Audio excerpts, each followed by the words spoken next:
There are two types of people in this world. Some are fond of the status quo, but you won't find many of those people in Tennessee.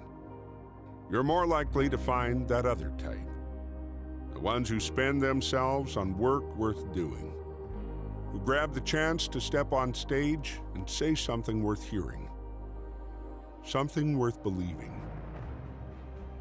Here, we know what it means to have big dreams. We also know how important it is to have the focus and the skills to transform an idea into reality.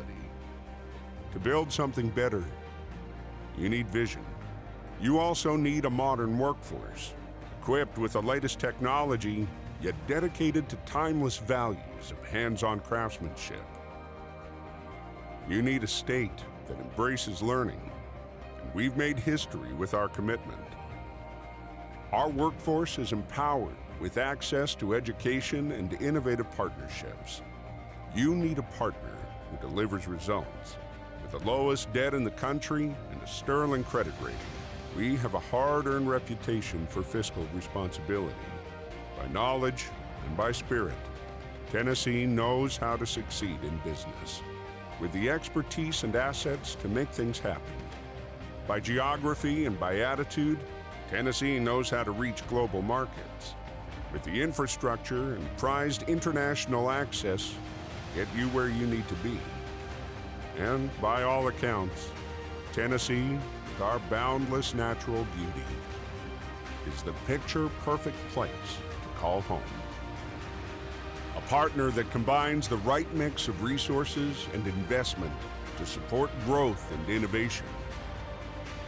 We invest billions annually in R&D, with research institutions like Oak Ridge National Laboratory, St. Jude Children's Research Hospital, and Arnold Engineering Development Complex. It's why many of the world's most recognizable brands turn to Tennessee when it's time to choose a site for their corporate headquarters. We have the resources and workforce to support their vital business services. They know this isn't just any place. This is land where legends are made. This is the stage for people who challenge the status quo, who envision a better and brighter future, and who dare to make it happen. Now is your time to be mastered in Tennessee.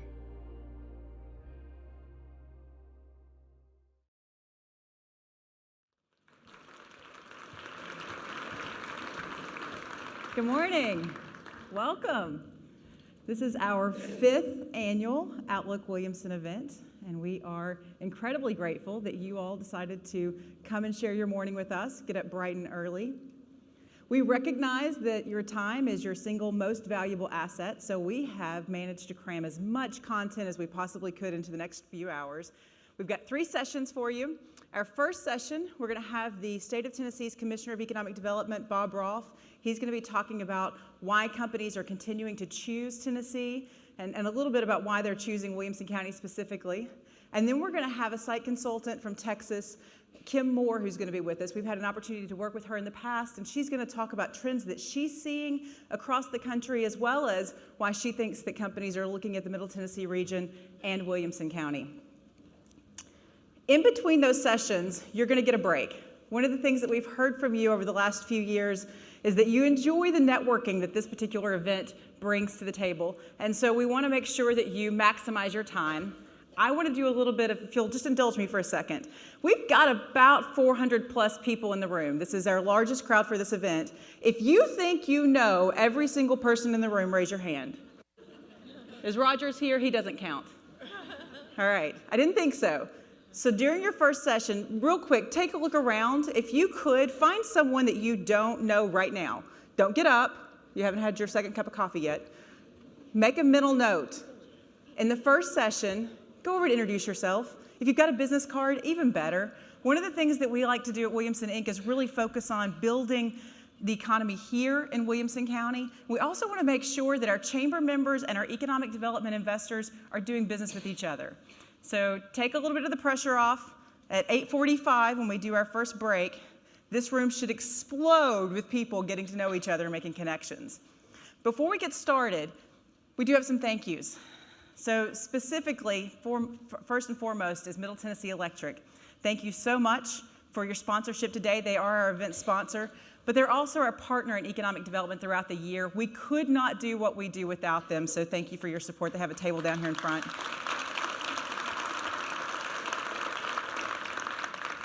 We also want to thank our event sponsors today. We have Skanska, Provision Healthcare, and then the Metropolitan Nashville Airport Authority. I personally want to thank the airport for that new London direct flight. We're all pretty excited about that one.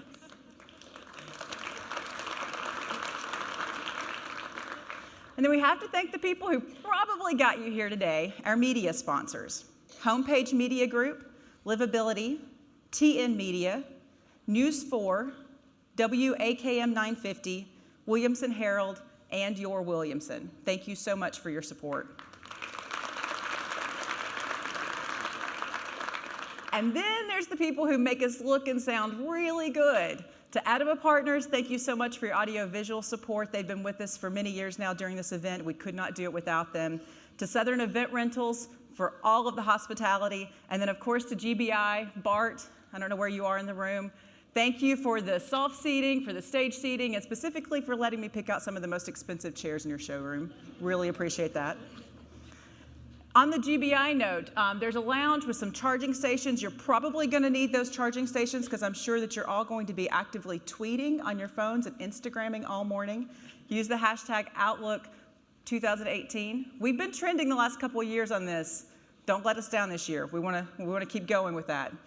And then we also want to thank the people who are keeping us fed this morning, right? So Apple Spice, Jason's Deli, Puckett's Grocery. We're going to have food and coffee throughout the morning. So during your breaks, make sure you're hitting those up so that no one gets hangry or too sleepy. I know we started early this morning. And while we're in the business of thanking people, if you're part of the Williamson Inc. team, you may not have a seat. Some of you may be scattered throughout. But if you could stand or raise your hand. Where are you guys? I see you in the back. Yeah.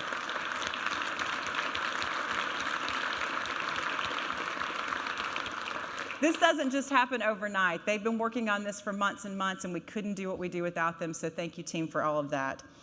At this point, I'd love to invite to the stage Chris Jones. He's the president of Middle Tennessee Electric. Well, good morning, everyone. Good morning, and it is great to be in Williamson County.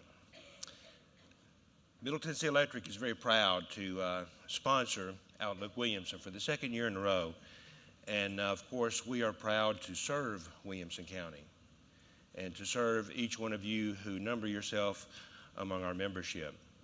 And so if I may take a moment to make just a few introductions, we have a number of Middle Tennessee Electric representatives here today. I won't have time to introduce all of them by name, but I want to invite you to take the opportunity, as Elizabeth mentioned during breaks, to dialogue with us. And I invite you to talk to us about your questions, or in particular, your suggestions about how we could serve you in a better way. Our service to you is something we do not take lightly, and it is our honor to do it. And we want to do it in the best and most innovative way that we can. So take this opportunity. Now, at the very far right, the very, very far right, back in the corner, is the Middle Tennessee Electric booth. And I'm going to talk more particularly about that in a moment because there's a special purpose for that. But Todd Palmer is he's waving his hand. Todd serves as your key accounts coordinator for Williamson County. Now, what that means is he is dialed in particular to the business community and serving the business community. So he is there for you. So put him to work. And he will be available anytime to you, but he is available here today, so make sure you do that. If you're a staff member of Middle Tennessee Electric, if you would, raise your hand.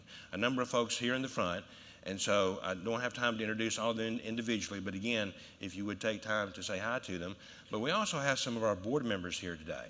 Our board is elected by our membership to represent you, and so honored to have them with us today. With us from Williamson County, Ms. Gloria Osteen, if you would raise your hand, Gloria, represents Williamson County, as does Mr. Steve Seeger.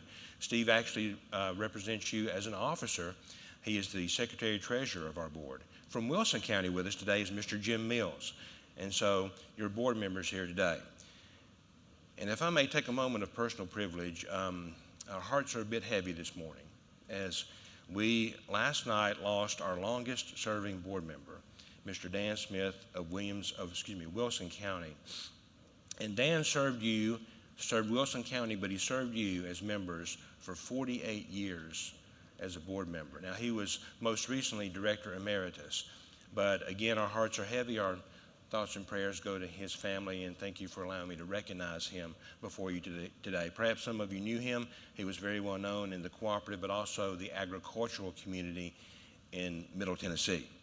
So on to Outlook Williamson. And again, it is my privilege to be here this morning in the capacity of Middle Tennessee Electric, but I also serve you as a board member of Williamson, Inc., and very honored to do that as well. And it gives me a chance to get to know the staff like Elizabeth and others. And I tell you, if you don't know already, they do a tremendous job in serving your community. We should be very proud of them.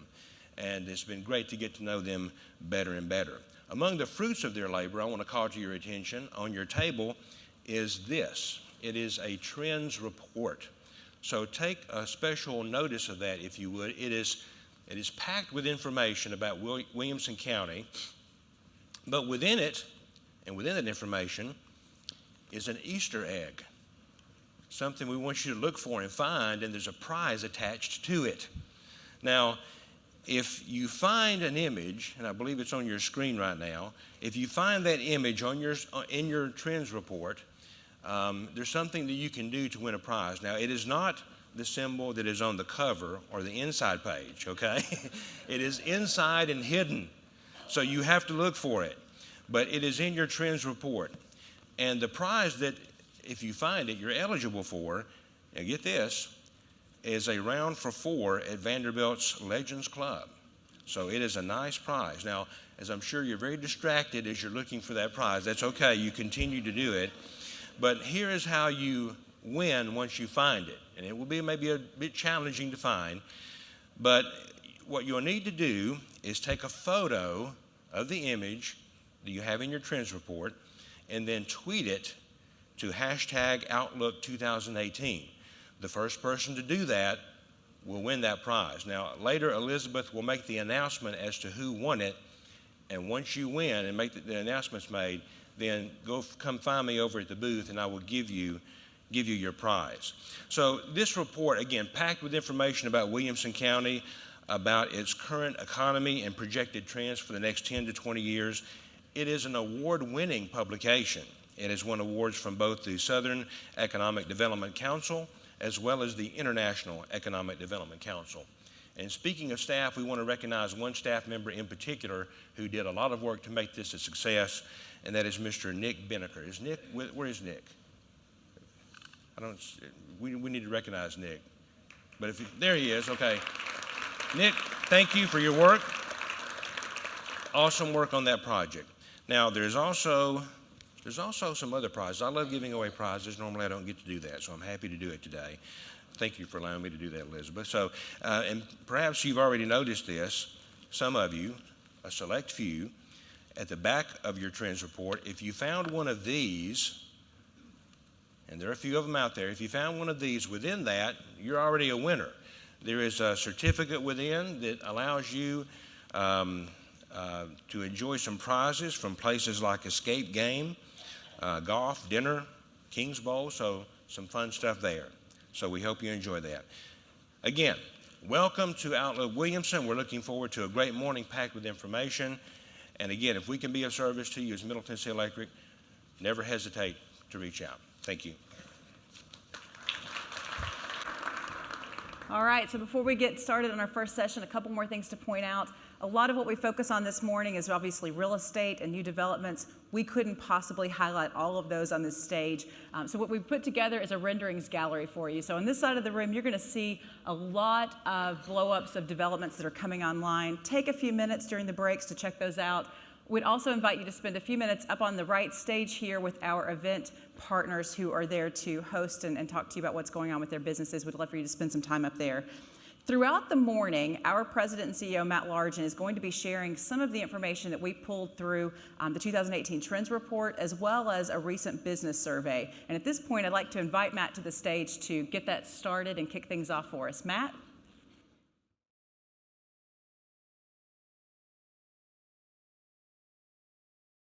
Thanks, Elizabeth. Thanks, Chris, for sponsoring and everything Middle Tennessee Electric does. And thank you, Elizabeth, for what you do for this organization and for our community.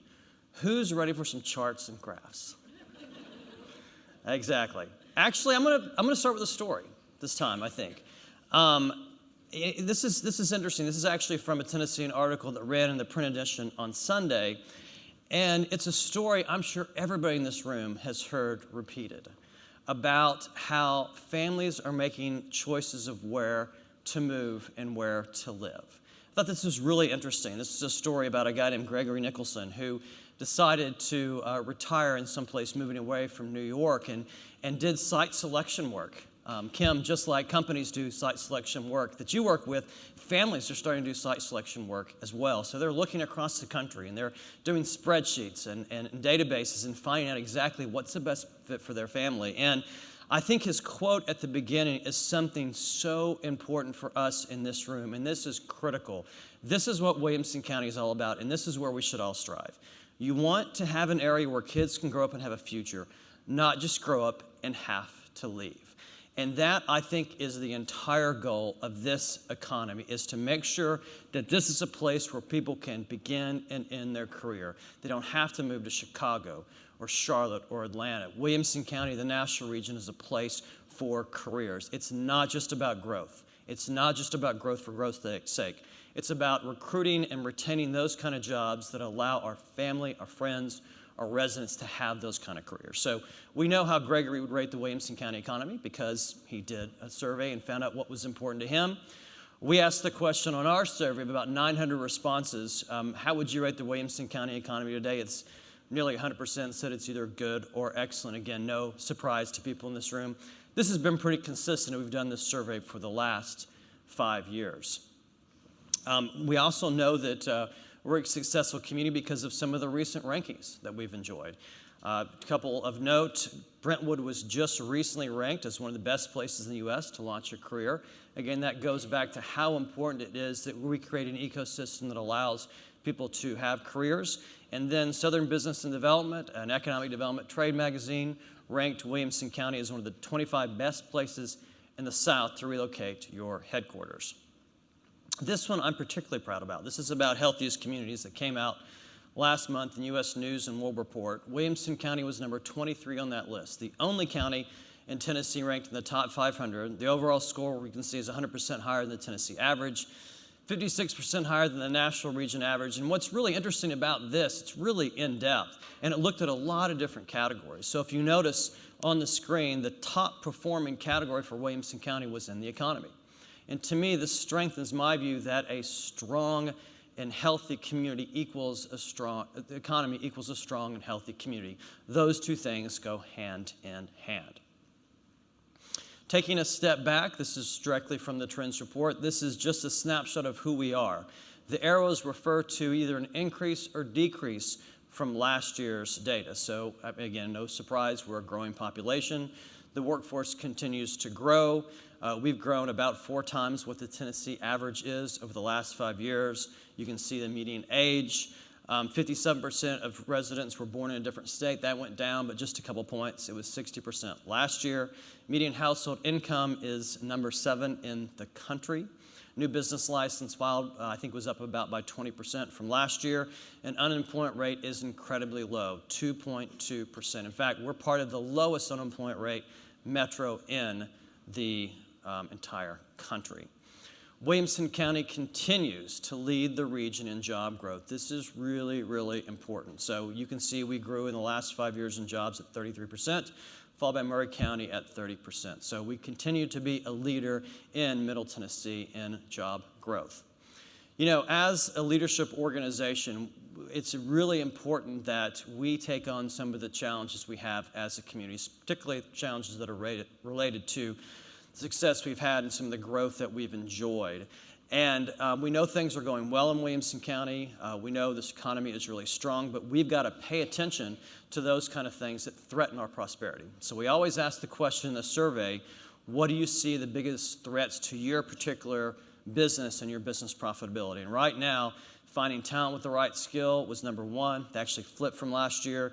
traffic, cost of living, lack of affordable housing, those all round out the top four. And again, I think the talent piece is no surprise. When you have an unemployment rate at 2.2%, you definitely are in a war and you're competing for talent. There's no question. Anybody who runs a business in this room knows that's the case. It shouldn't come as any big surprise. So we talk a lot about transportation in Williamson County and for our community. And so we asked the question, with low unemployment in the region, what incentives are you using to retain that talent, specifically related to transportation? And trying to get our companies thinking about ways that working differently does become an incentive to work at your company. So flex scheduling was pretty high. Remote working was also about 40%. But the two things that I think we can make the most impact are carpooling and vanpooling.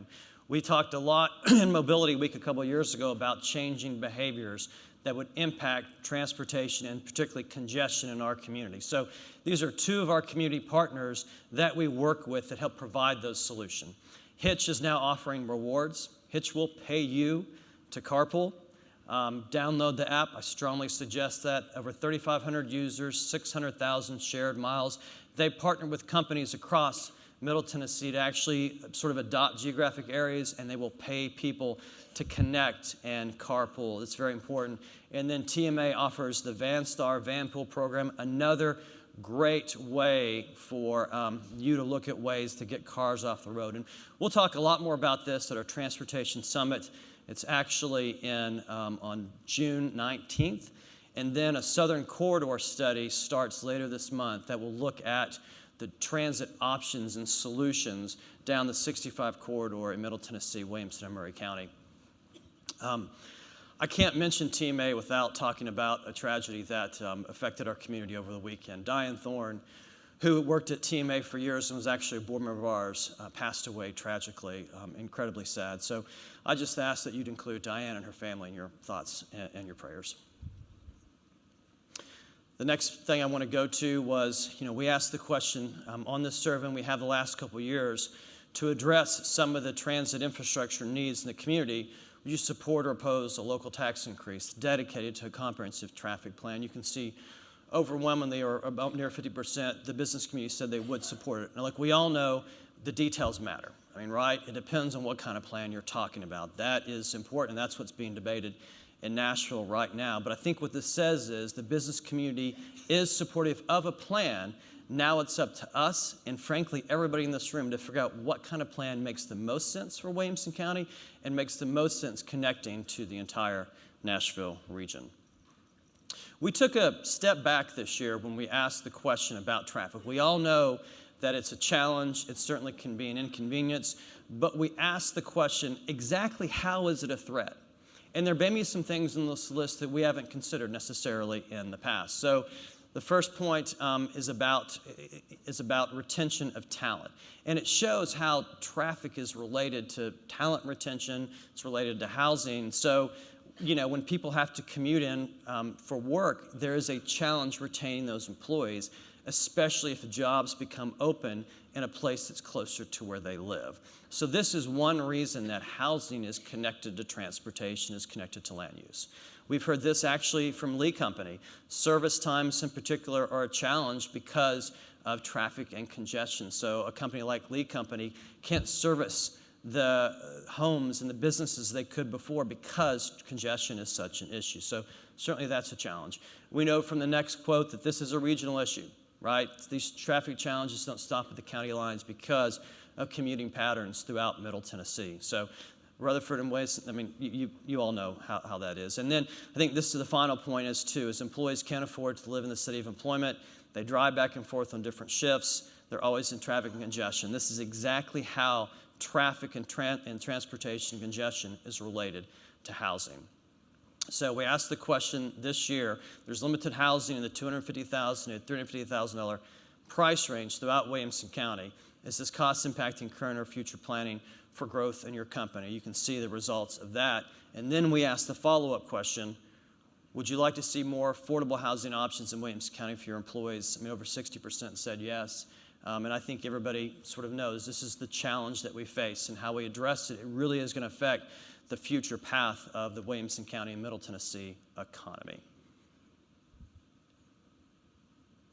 You know, you probably saw on the first slide when Gregory was talking about all the different things that, that he looked at in terms of where he'd move his family, and education was one of those big factors. It always is.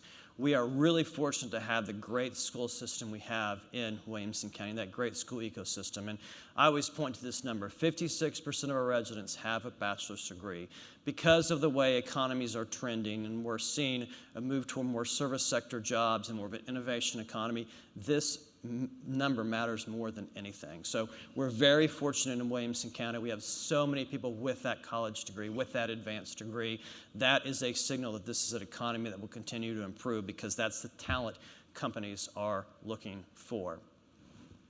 This actually, this next chart is a bubble chart that shows test scores for all 8th graders in the 2,000 largest school districts across the country.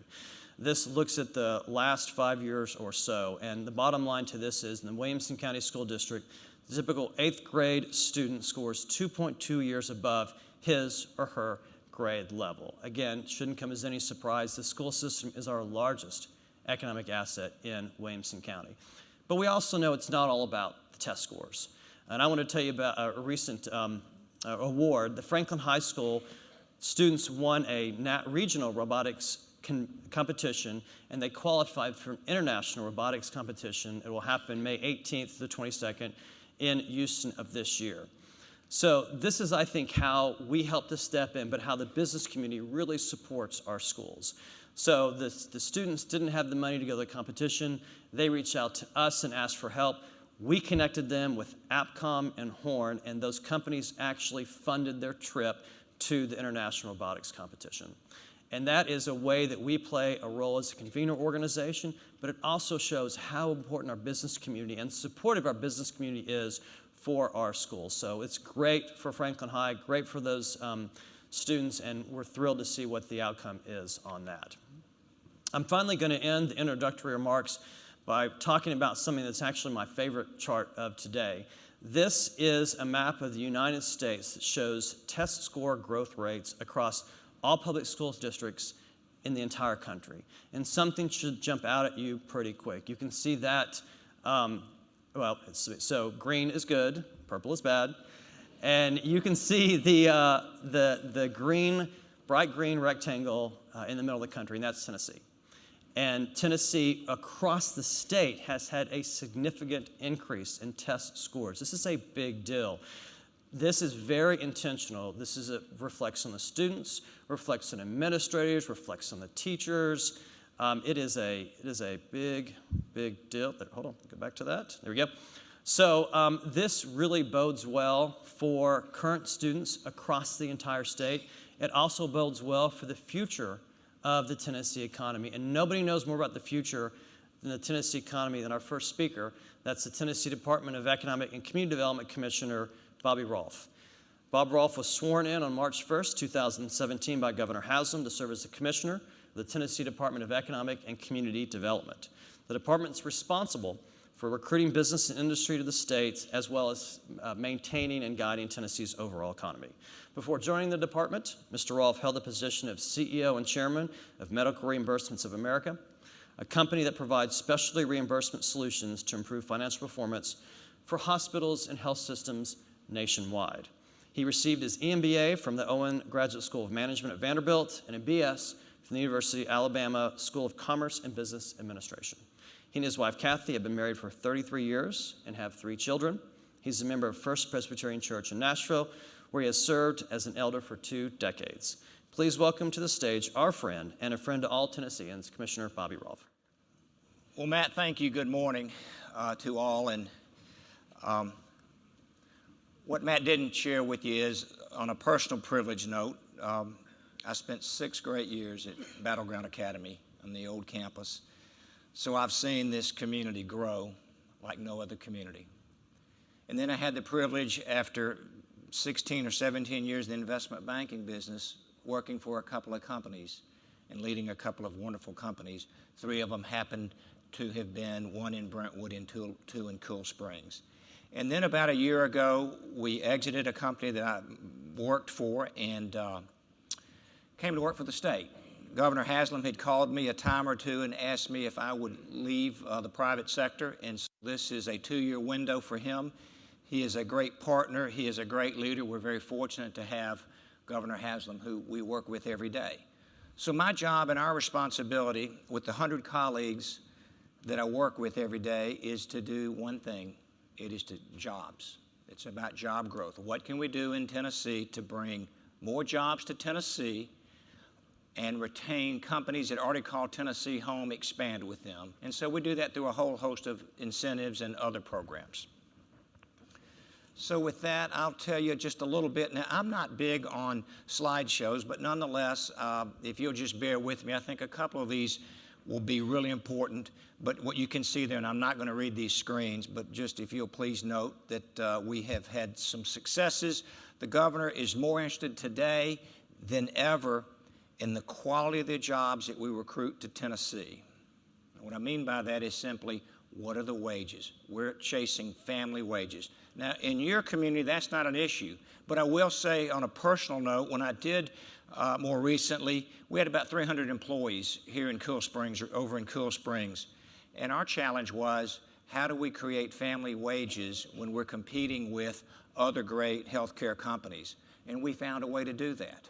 And it was very successful. So I know that you have one of the great assets. Matt talked about your education program, the quality of life. But I think what you guys know is the quality of the workforce, ladies and gentlemen, is second to none. So by the numbers, it's just a little bit of data. So since Governor Haslam has been in office, about 400,000 new jobs have been created.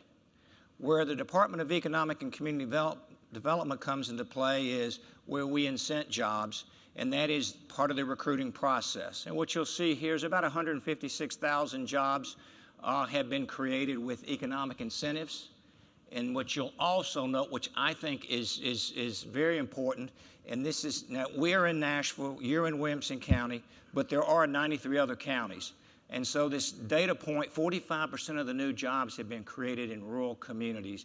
That's a significant statistic that I realize may not be applicable here. And then you'll notice $30 billion plus private capital investment. As we all know, government, state government does not create jobs. We give them incentives, but it's the private sector that puts the private capital to work to be successful. I'm not going to spend much time on our strategies, but you'll see number 1 and number 2, new business recruitment, business expansion. Now, what's fun about the job that I have is I get to work with a lot of great people, including Matt and Elizabeth, and I cannot tell you how professional those two colleagues are and how much fun it is, because what we are experiencing today, unlike maybe in the past, is the recruiting wars have become incredibly expensive and incredibly competitive. So I'll come back to that here in just a minute. And that's just the business report card that I've talked about. What I will note here is, and this is an interesting data point, 70% of the new jobs, expansion projects. That tells us a whole host of things, but probably most importantly, we in Tennessee are doing a lot of things right. If you don't get phase 1, you're not going to get phase 2, 3, or 4. But more importantly, when you get phase 1, what we're seeing is a lot of this growth is internal. And I'm going to talk about in a minute or two what's going on in Williamson County and some of the great successes. And I think you're going to quickly note that a supermajority of those projects that we've announced have been expansion projects.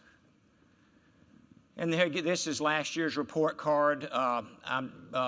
Certainly nothing terribly important about that. Foreign direct investment. All right, so this is the big challenge that we have. The great news is we have a very effective strategy, but this is where I think the greatest recruiting wars take place. And what is happening is companies, international companies, when they make the decision that they're going to come to the U.S., one of the first decisions and the most important decision is where are they going to stand up their plant or their new facility or their headquarters for the U.S. or North America. Where are they going to place it? More times than not, they look at the Southeast. Once they look at the Southeast, they put us in a bake-off. And that bake-off is typically our competitors over in Georgia, and what a great competitive state. South Carolina, Alabama, basically all the bordering states. And let me just add a political comment to this. In a couple of those states, we have brand new governors. I think in 2 of them they were appointed. Nikki Haley went to the UN, and so that created an appointment in South Carolina. And then in Alabama, the governor stepped down. Well, those new governors are having to now run for election. And why is this important? They're doing everything they can to run on jobs and the creation of new jobs. So it is a big deal. Nonetheless, I would stand our track record up against basically any of our southeastern competitors. And again, you can see there that about 147,000 Tennesseans work for international companies that call Tennessee home. And again, you'll see an enormous amount of private capital investment. All right, and this is our report card since 2011. That's last year's report card. So how are we doing this? Well, we have offices, the State of Tennessee Economic Development Department. We have a presence, in-country presence, across the 11 countries you see on the screen. 3 in Asia and the balance in Europe. Now, what's interesting about this is we do not recruit jobs over the internet, unfortunately. Not the kinds of projects we're talking about. And it's about building a personal relationship. And ladies and gentlemen, there's nothing more challenging to be in China with an entrepreneur trying to create a personal relationship, because they value personal relationships. That trumps a whole host of other objectives when they look at our criteria. But nonetheless, we have some great colleagues that work in country and do a great job of creating the opportunity. And then it's our job to get on an airplane and go personally pitch our great state. All right. You guys recognize a whole host of these companies, and I'm not going to walk through each one of them, but I can just simply say that is a slide that we're all very proud of, because these are international companies and national companies with enormous brand recognition. Of course, if you look at Nissan, we know how valuable Nissan is. And I'll tell you just as an editorial comment about Nissan, when we're recruiting companies to Tennessee, specifically to Middle Tennessee, specifically to Williamson County, with Matt and Elizabeth, our friends at Nissan are always the first group to raise their hand to help us. And that's the greatest endorsement, and I can just simply say they are a great recruiting partner. And again, they're not going above and beyond. They're simply telling the story of their experience picking up their North American headquarters from California and coming to Williamson County. So just a thank you, because they are a fantastic recruiting partner. And you can see more recently Google. Ladies and gentlemen, that's a wonderful game changer. They're going to put $600 million, they are putting $600 million in Clarksville. And it's going to be one of their clouds. I think this will be their 8th cloud center. And what is so interesting about that is one of those global brands that we use in our recruiting to say, you know what? Google can put they can put their data centers anywhere on the globe. As I said at the groundbreaking, they can put them on Mars, they can put them on the moon, and they chose Tennessee. That tells you about the quality of what we have to offer. And you can see a couple, Jackson National Life here in Williamson County. I'll talk about one more here in just a second. All right, so let's talk a little bit about the expansions. I mentioned to you approximately 70% of the jobs created last year came through expansion opportunities, and you guys will see there on the screen out here in Williamson County. You've got Tractor Supply. Assurant has offices out here. HCA has offices out here, and obviously CHS has offices out here. And then let's talk about a couple of more recent wins that, all right, since 2011, 40 projects in Williamson County, 5,400 jobs, $630 million of CapEx. Here are examples. Now, what is interesting about this slide is, so Hardee's, or what we know as Hardee's, came here from California. So that was a relocation of a headquarters. And you can see the rest of those are expansions. And you can see the CapEx, and you can see basically the number of new jobs. And I can just tell you one thing. Not only do you have a great community, But you just heard from Matt, the unemployment rate is going to continue to be a question that companies are going to ask us about. So how are we going to solve for that? We're going to solve for that with great education. Because at the end of the day, ladies and gentlemen, when you burn through those wonderful economic incentives and those pilot programs, the local, community, county goodies, at the end of the day, you've got to deal with, when those incentives are gone, what does the workforce look like? Is it sustainable? Can we grow phase 2, 3, and 4? And then lastly, what is the quality of life? And this is very important to the multinational companies. When they come to the country and they look where they're going to, again, once they put $500 million in the ground, you can't pick it up and move it across state lines. Workforce training, this is, like I said, a real initiative. I'm not going to go into this because you know what's interesting about Williamson County is you saw the data, the quality of bachelor degrees, the quality and numbers of high school graduates. But just one of the great things about our state, where we truly are a leader, is the Tennessee Promise and the Tennessee Reconnect. And for those of you, I'll just briefly say, it is such a game changer and such a recruiting tool that our states that border us are starting to now try to come up with a way to copy what we're doing. So the short answer is this is an opportunity for every high school graduating senior to go to a 2-year community college or get a TCAT certificate, tuition free. That's a big deal. And then last year, because it was so successful, the governor and the General Assembly said, why don't we just now expand it to everybody, no matter what age that person is? So we've expanded it so every Tennessean has this opportunity. A real game changer. Now let me tell you the bad news and the reason I feel like we have a significant lead. This is a very expensive initiative, and you don't just turn it on and turn it off. And what I love about it is you better, as a state, be very fiscally responsible and have an enormous balance sheet that can support this, because it's not inexpensive. And the fun part is we have a couple of competitive states that don't have a balance sheet to support that. More recently, an initiative, and I'm not going to spend time on this, just to simply say this initiative is about connecting our department with our TCAT and our community colleges, and then our labor and workforce development teams. And again, this really is more of a slide, and these are data points that really reflect manufacturing. All right, we have an entrepreneurial spirit in Williamson County unlike any other part of the state. Rivals Nashville, in my opinion. And that data point will show that we do use incentives to help our entrepreneur ecosystem. And I'll tell you this, having only been a part of a few startups and not been successful at any of them, this is the tough mile, ladies and gentlemen. And what I love about it is the gentleman in the middle is a guy named Fred Smith. And what I love about that is Fred Smith's entrepreneur story may be Tennessee's greatest entrepreneur story. Starting FedEx today, we were down there 2 weeks ago. They're getting ready to invest another $1 billion in Memphis, Tennessee, in the infrastructure. And it is just one of the fascinating stories. And it's also a global brand that calls Tennessee home. So anyway, that's all to say. I realize most stories don't end this way, but what a fantastic story. And the fact that we get to call FedEx home for Tennessee. All right, so in closing, let me just say this to you. Why Williamson County?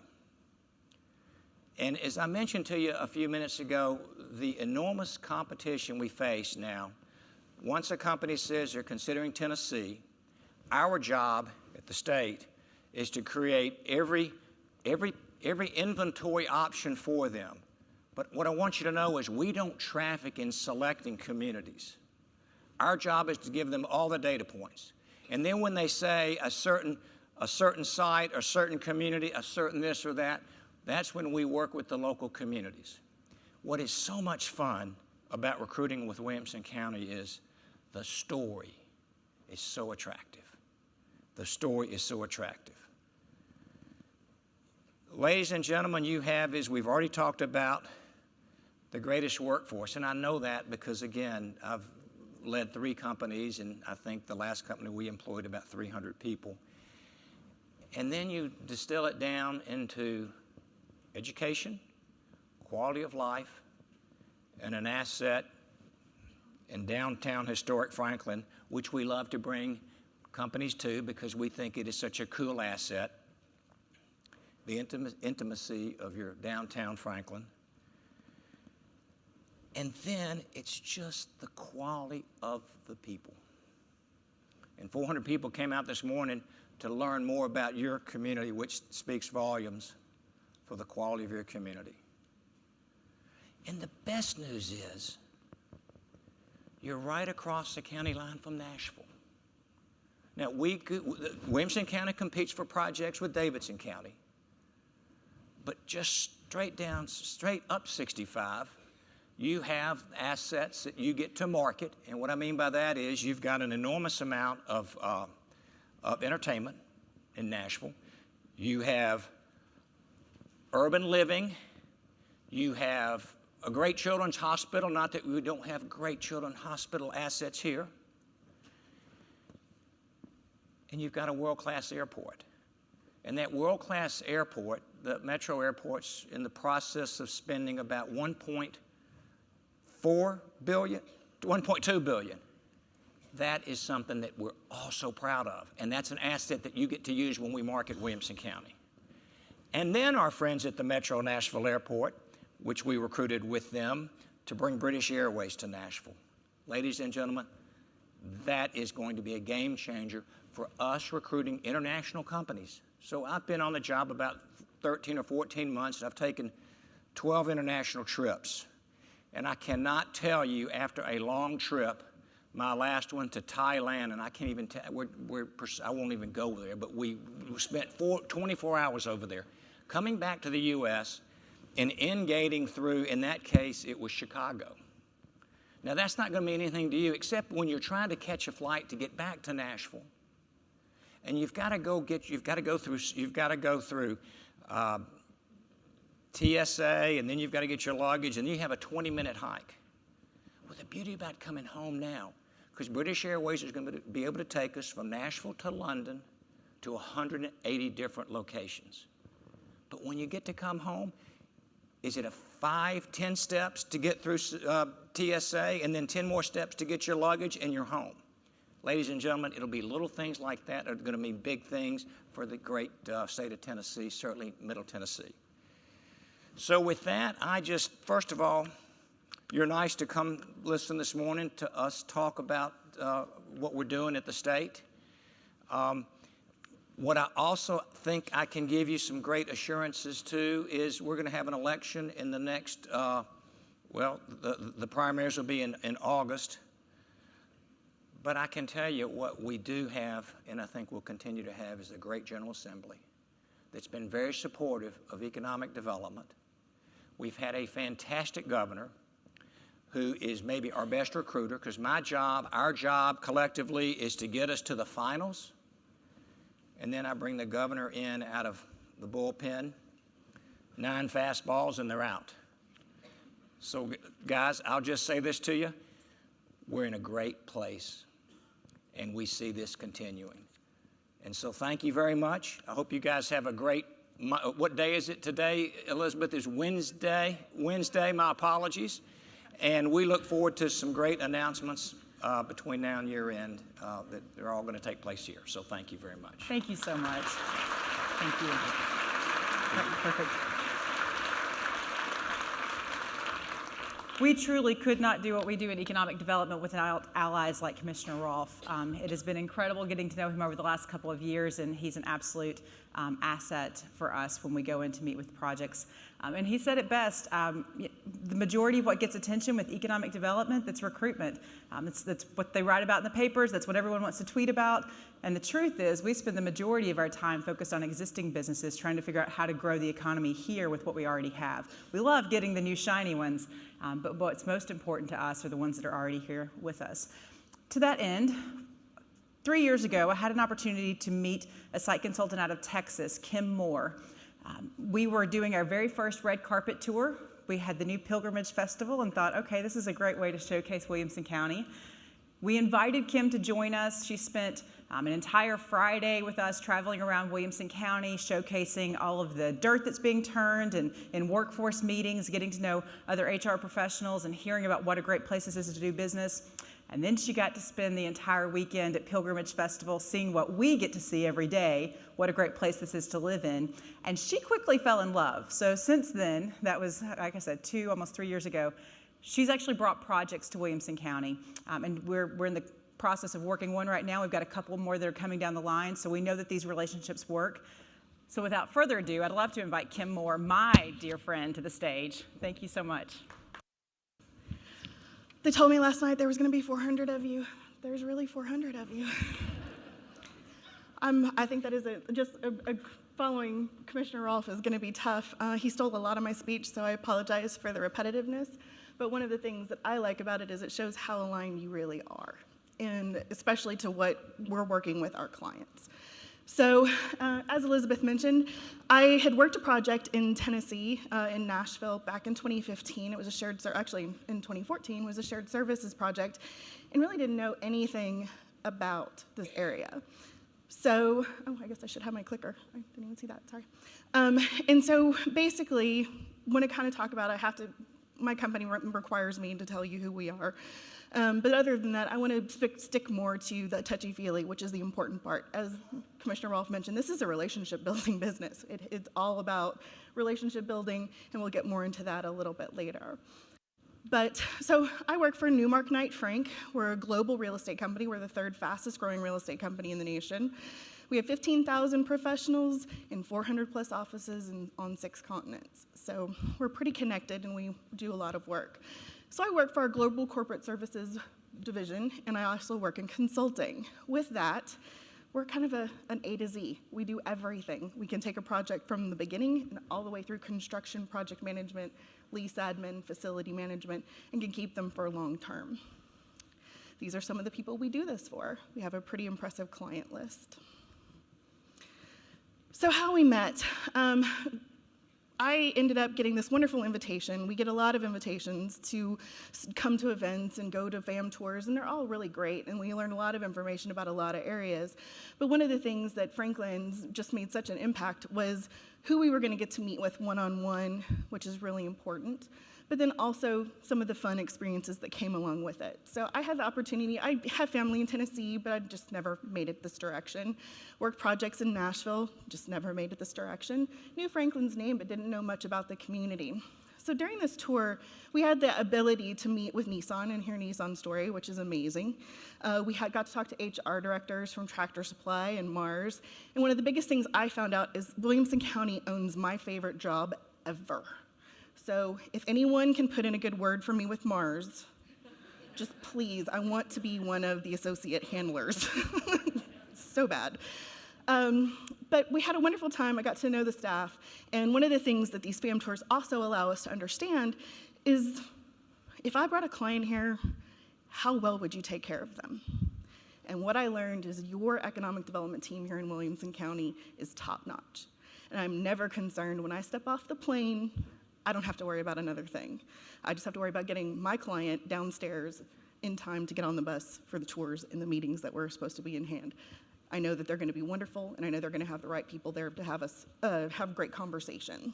So that kind of touching a little bit on the project that kind of brought us back. So after I came to Williamson County, learned so much about it, I ended up getting a client about 2 years ago that was looking for a lower cost operating situation than where they were. And so we had 24 cities that we started. A lot of people call us site selection. Most people refer to us as site elimination, and that's really what we do.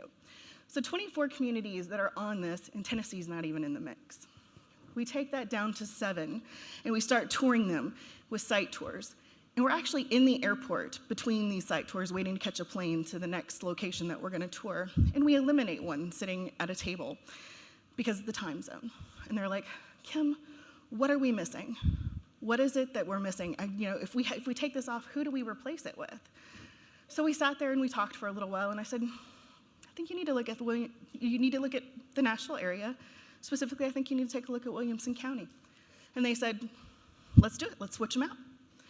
So that led to Tennessee coming onto a list that you weren't even a part of to begin with. And again, that comes through relationship and it comes through education of me knowing what is your workforce, what do you have available, how does it, what could you support?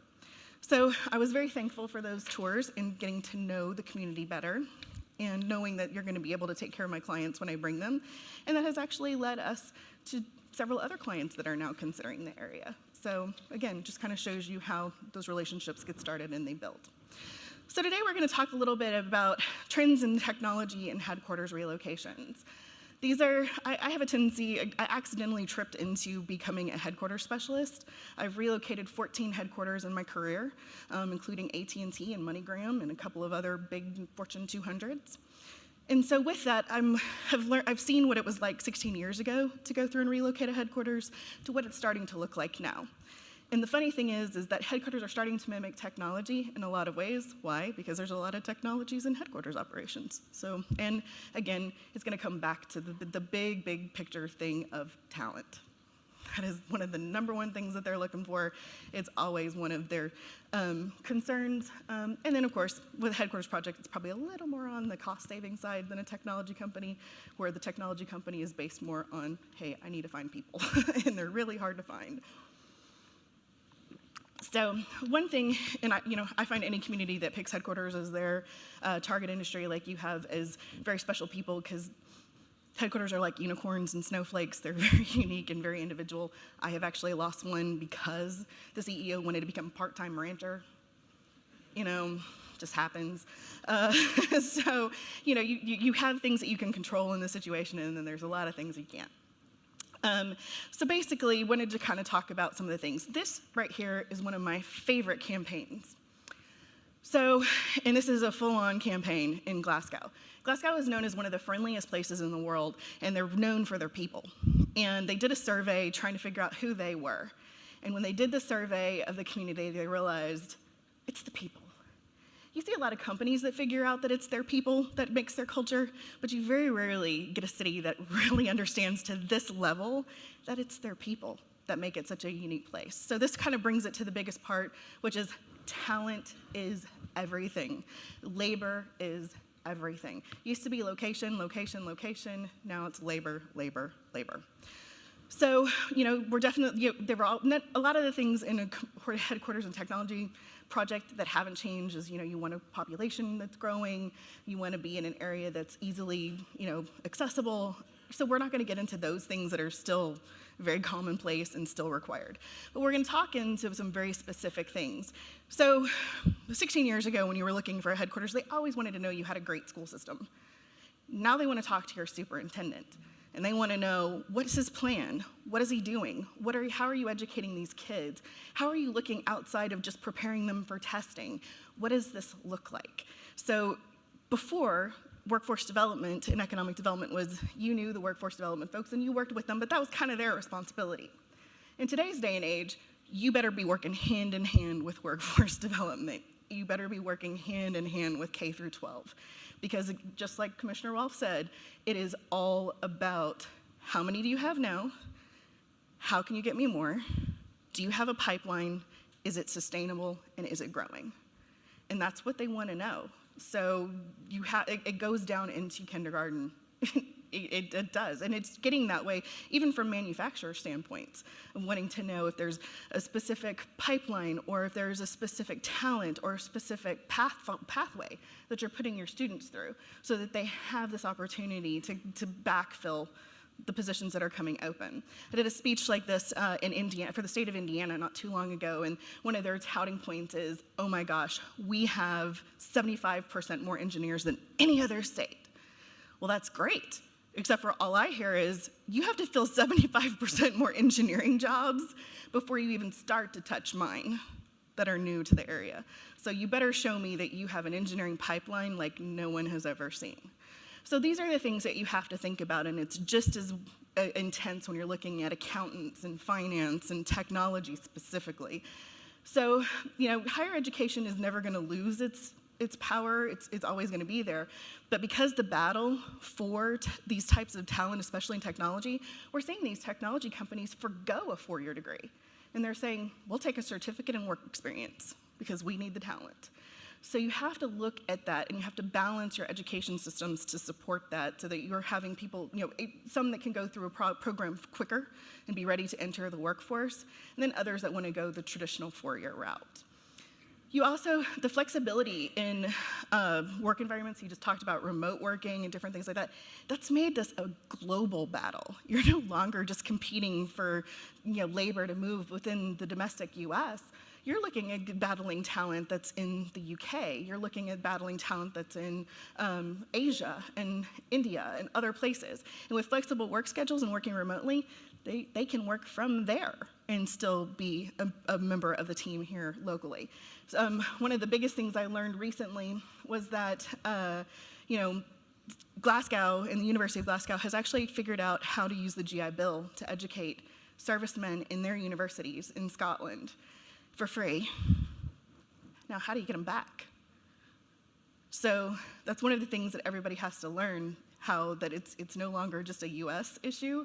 We've got to figure out how we're going to be able to recruit people from other places, because with a 2.2% unemployment rate, which is fantastic, you've got to have people. We have to have people. You either have to educate and grow the underemployed or undereducated and underserved into those higher level positions. And so that's some of the things that you'll need to consider. But of course, Williamson County has some of the most amazing schools. I have had the pleasure to meet with your superintendent and hear about some of the things that he is working on, and it has been really impressive, and I'll touch on that in just a second. But of course, the Tennessee Promise, loved that it went into Tennessee Connect. That is one of my favorite programs that you were able to add that in and take in larger populations to do that. And Matt, your test score chart was amazing. That's just great to see all that green. And you should be very proud of that. The other thing that they're looking for is an inclusive environment. This is one of my favorite pictures. I was in Vail not too long ago and just walking down the street and came to this interfaith chapel and loved the schedule. The Episcopals start at 8, Lutherans start at 9:30, Presbyterians come in at 11. Catholics get Saturdays at 5:30, Sundays at 4, and Wednesday through Friday at 8 a.m.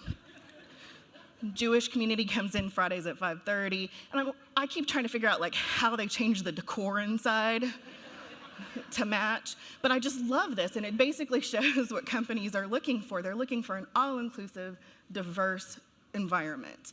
They were looking that you're diverse in your economy, your culture, religion, social awareness.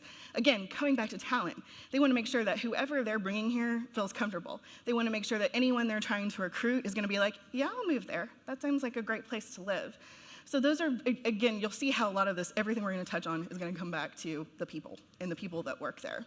So one of my most recent projects, we, again, used to just look at the demographics, and you would look at a map and it would say, oh yes, we have all these churches, or oh yes, we have all these organizations, and we have all these ethnic chambers and so forth. Now they want to meet with them. They want to understand the congregation and the opportunities that they have to interact. They want to understand, how inclusive is everybody, and what kind of events do you have for socialization in the evenings for a specific ethnic group. So it's becoming so much bigger of a project, because that is a huge thing, and we'll touch a little bit more on social awareness and a little bit later too. But what I loved is when I brought a client here that was looking for the diversity, Williamson Inc. has diversity on their staff that could tell their personal stories about how they moved here from another country and how they've lived here for so long, and they love it here, and we feel completely included, and I never have to worry about a thing. I mean, I didn't even have to leave the room. I just got to meet with the staff of Williamson Inc. It was great. So that's a big key. Now, this one I know is everybody's got their Hawkeyes on, and that leads to transportation. Connectivity is important. Walkable, bikeable, public transportation, air access, everything is really important to this. Commute reduction is a must. Studies have been done all over that a commuting worker is not necessarily a very happy worker, and these companies are looking for more productivity, happy people that want to come to work, and not people they're going to lose when they can get a job closer to home. So this is really important. You've got a transit bill that's on the legislation for Davidson County, but you guys have to figure out here in Williamson County, what does this mean to you, and how do you make that work for your community? Because if you're recruiting headquarters, you're usually recruiting them from cities that have heavy public transportation, Chicago, and New York, and LA. Even Dallas-Fort Worth, though we have a light rail and it's not exactly used, still has public transportation. So you've got to find a way to make that connectivity and make it easier for them to come and go. Same thing with nonstop flight access, and Commissioner Rolfe discussed this. Love the fact that you're getting a London flight in May, which is fantastic. They look at management time lost. Nobody wants to have management sitting in an airport for hours and hours at a time when they could be at work being productive or doing something else. So I think that is really important that you continue to grow those direct flights, especially into international markets. And you've got a really strong, at least into some of the bigger airports like Chicago, DFW, Atlanta, and so forth, which gets you there, but it's definitely something that you guys can build and grow on. I find it interesting, and this is something, car companies aren't even considering themselves car companies anymore. They're people movement. Everything is about motion, moving people, and all the different clever ways that you can do that. So I think you have to figure out how you make your developments more accessible and how you connect with Nashville. You have to find a way. So I look forward to keeping an eye on you and your long-term transportation project. So let's see. We already talked about the airport. Oh, one of the biggest things I would say is please don't become Austin. Please, please, please, please. That is a city that just said, if we don't build it, they won't come. It didn't work out that way. And now you can't get anywhere in that city. And so I would hope, want to use that as an example of what not to do. And I love Austin, but don't do that.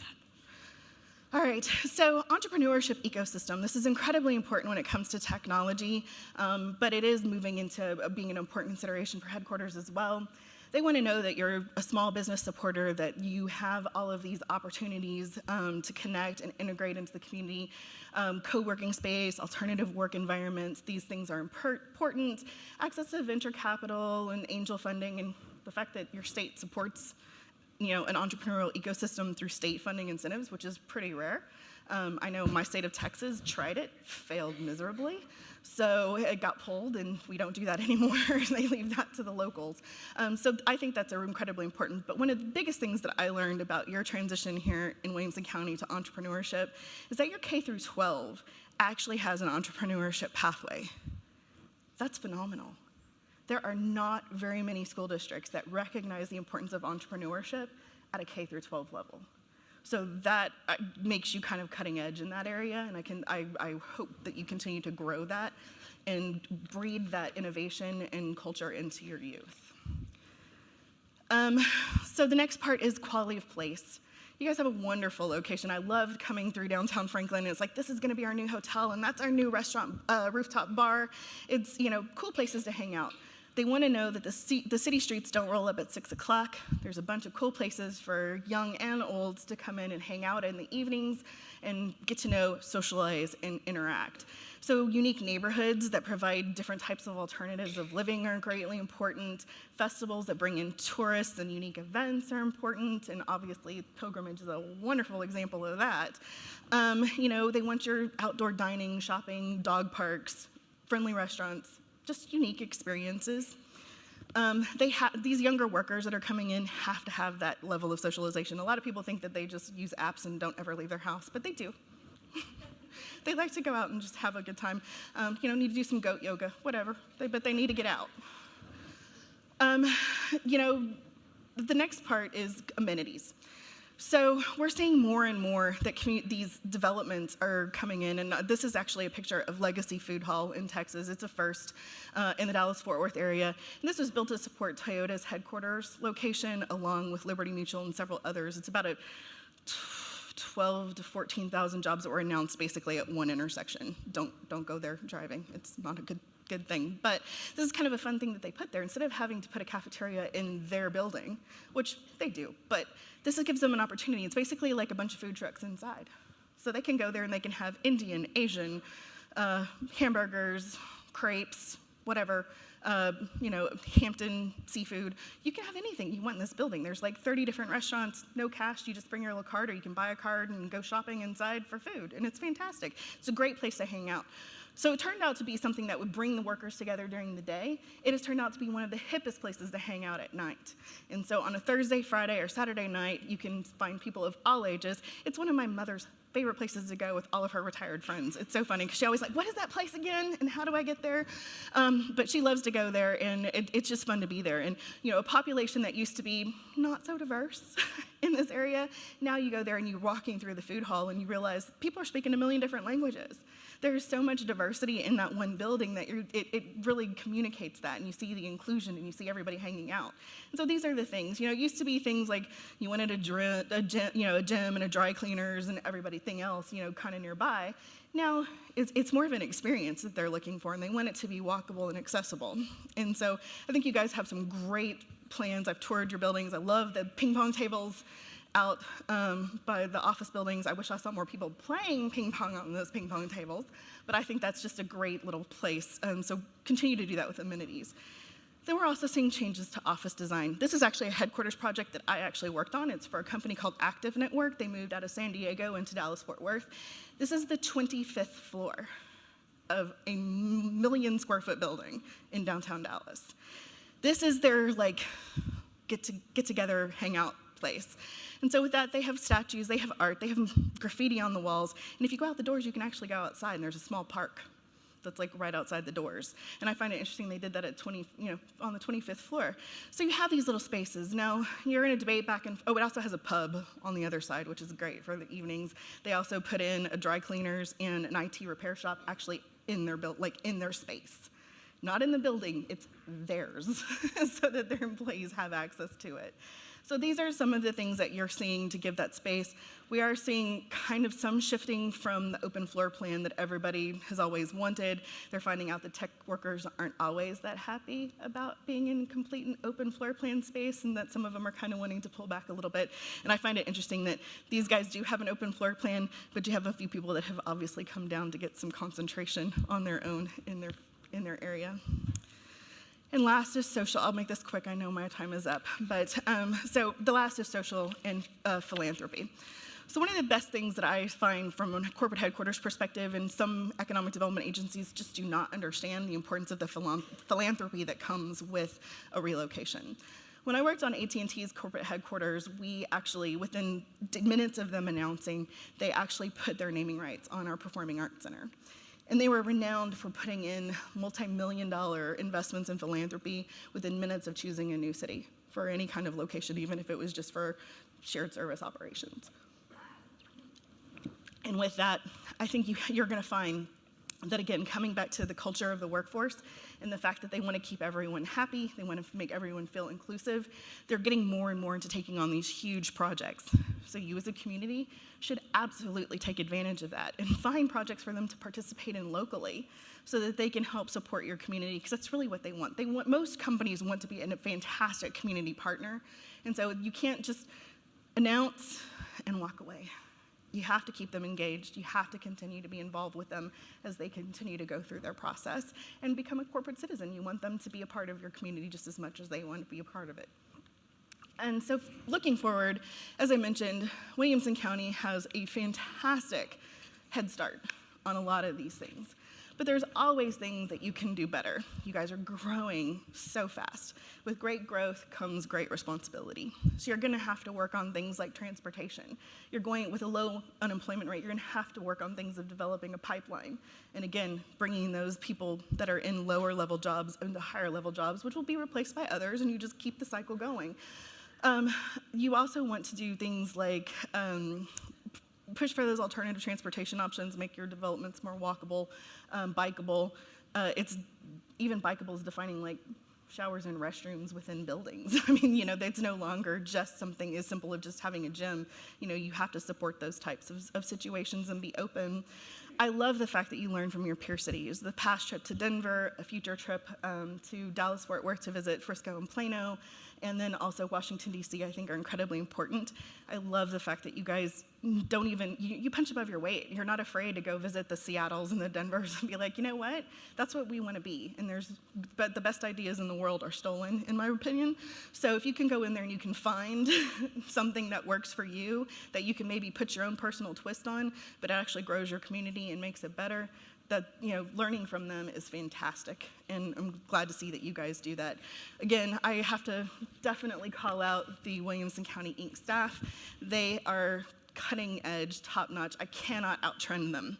They always have the fingers on the pulse of what's coming next, and I think that's amazing. So you guys are very lucky to have a team that gets it and understands.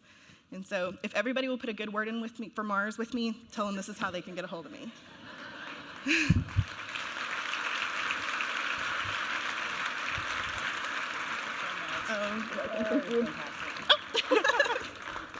Thank you, Kim.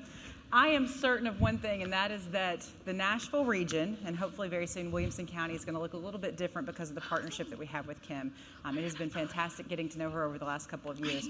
I am the only thing standing between you and your next cup of coffee. So we're going to make this very fast. I would be remiss if I didn't mention, so economic development, we are part of the chamber. We are a little bit separate in terms of budgeting. We do a campaign every 5 years. We're coming up on a new campaign right now. If you would like to be a part of our economic development partnership, there are 2 tables up here in the front where our partners are sitting. I am certain they will be happy to talk to you about it. But also, if you want to touch base with one of our economic development team members, we'd be more than happy to discuss the partnership with you.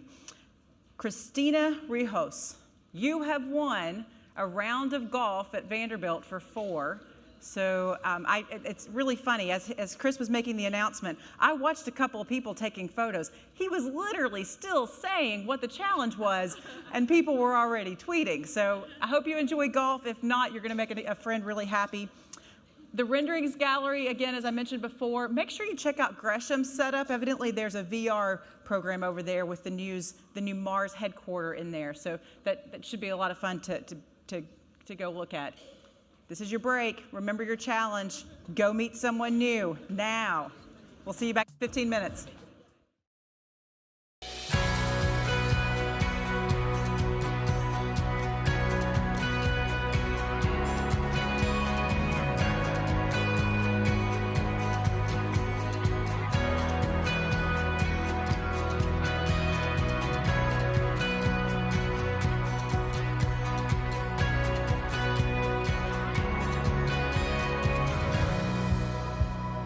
Williamson Inc. consists of 1,400 members that serve the 6 cities in Williamson County: Fairview, Thompson Station, Spring Hill, Brentwood, Franklin, and Nolensville. Because we were a merger of 3 and even 4 chambers into one, everybody sort of had experience and history with the Chamber of Commerce. We were very intentional, and Matt sort of led the way of this idea of rebranding the chamber into Williamson Inc. We are more than a Chamber of Commerce. We are a Chamber of Commerce plus economic development, and we wanted to brand ourselves in a way that immediately said we're serious about business and we're serious about helping you grow your business. We are designed as an organization to connect community leaders. We're designed in a way that helps people grow their business, the connections that they make in our events. We want spontaneous capitalism to occur by facilitating a conversation and relationships among business leaders that eventually lead to business relationships for these members. Williamson County is special because, one, I think because of the people that we have here. When we bring in meeting planners and event planners and we take them around the county and they get to meet our wonderful mayors and our different leaders, and one of the things that they say every single time is, I've never worked with a community that works better together than Williamson County. Our business has been in Williamson County over 30 years. It's a great place, number one, because the chamber will do a lot of networking for you, help you get somewhat acclimated into the environment here in the community. And secondly, they're a great resource for helping you reach out for the specific needs you may need as you either relocate people here or you're looking for the talent base to supply for the jobs you'll be creating. We have a wide array of opportunities for jobs and careers, from Nissan to Twine, big to small. So depending on what a person wants to do here, they can probably find a nice career path. At the state level, the Williamson Inc. staff provides us the information we need to solve those problems that are bigger than just Williamson County, but across the entire state. What's good for Williamson County is good for the state of Tennessee as we preserve our prosperity, and Williamson Inc. is a key component of that. Our job is to think long-term about tackling the challenges that are going to affect us 5 and 10 and 15 years out. That's exactly why we created Williamson Ford. and went to Austin and went to Denver, because we want to learn from our peer communities about what they're doing and how they're responding to growth and change. We go to these cities, we visit their leaders and representatives, we learn their best practices, and then we come back here and decide what we can implement in our community to help strengthen our community in different areas. From the Austin trip came Mobility Week. Mobility Week was all about traffic and transportation solutions our individual members and businesses can do today to improve traffic and congestion in Williamson County. How they can flex schedule, how they can remote work, how we bring more food trucks in to cut down on congestion in the noontime hour. So we're looking at ways and empowering our members and our businesses to come up with creative solutions to tackle some of the biggest challenges we face, like transportation. Regionalism is foundational to economic development. You have to work as a region to attract and retain your best talent and your best companies. As acting president and CEO for the Nashville International Airport, Williamson Inc. has played a large role in helping us recruit nonstop and new air service to the airport. Matt Largent in particular was huge in helping us secure the nonstop flight by British Airways to London Heathrow, but there's a lot of other destinations he's helped out with.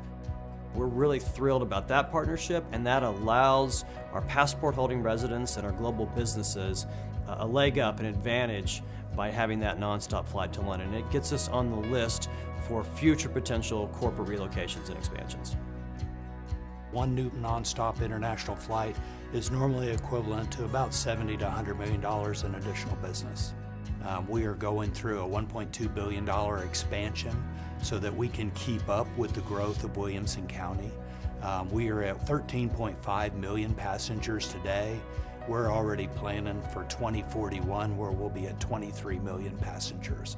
So the success of Williamson Inc. is directly related to the success of the airport growing and being able to handle that additional business.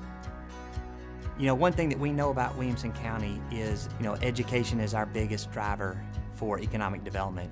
Companies, families, small business, people move to Williamson County for the schools. I often hear that the biggest calling card that exists in Williamson County is the quality of schools.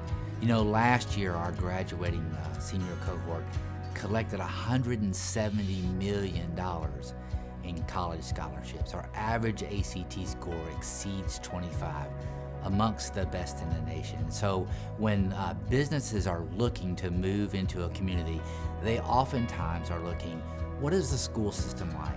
Are we producing good student outcomes so that families feel good about moving their children here and calling Williamson County home? And so our experience has been is not only do they want to come, but they come running. As a community college, we can be more innovative and more responsive to what the community needs. The Chamber will actually call and say, hey, have you heard about this new company coming? How can you help them with their workforce needs? So our students benefit because we have that relationship with the Chamber, not just getting information about programs, but also if we need guest speakers or if we need internships and co-ops. We now have, through that unified Chamber, a way to get the parties together so that we are all working towards a common goal. We will continue to be on the forefront of finding solutions to community challenges. And for us, it's going to be education funding and it's going to be transportation solutions. It's important for us to continue to be relevant to the business community. I mean, that's really important as an organization that we stay relevant and the programs and events and the initiatives that we offer match what's needed by the business community. So staying in touch with our members, staying in touch with the government officials is really important to knowing exactly what's next. We're going to be involved in our community for years to come, and we have to be involved. This is an organization that takes a great deal of pride in getting in the middle of issues and solving some challenging issues that allows Williamson County to continue to grow and enjoy prosperity.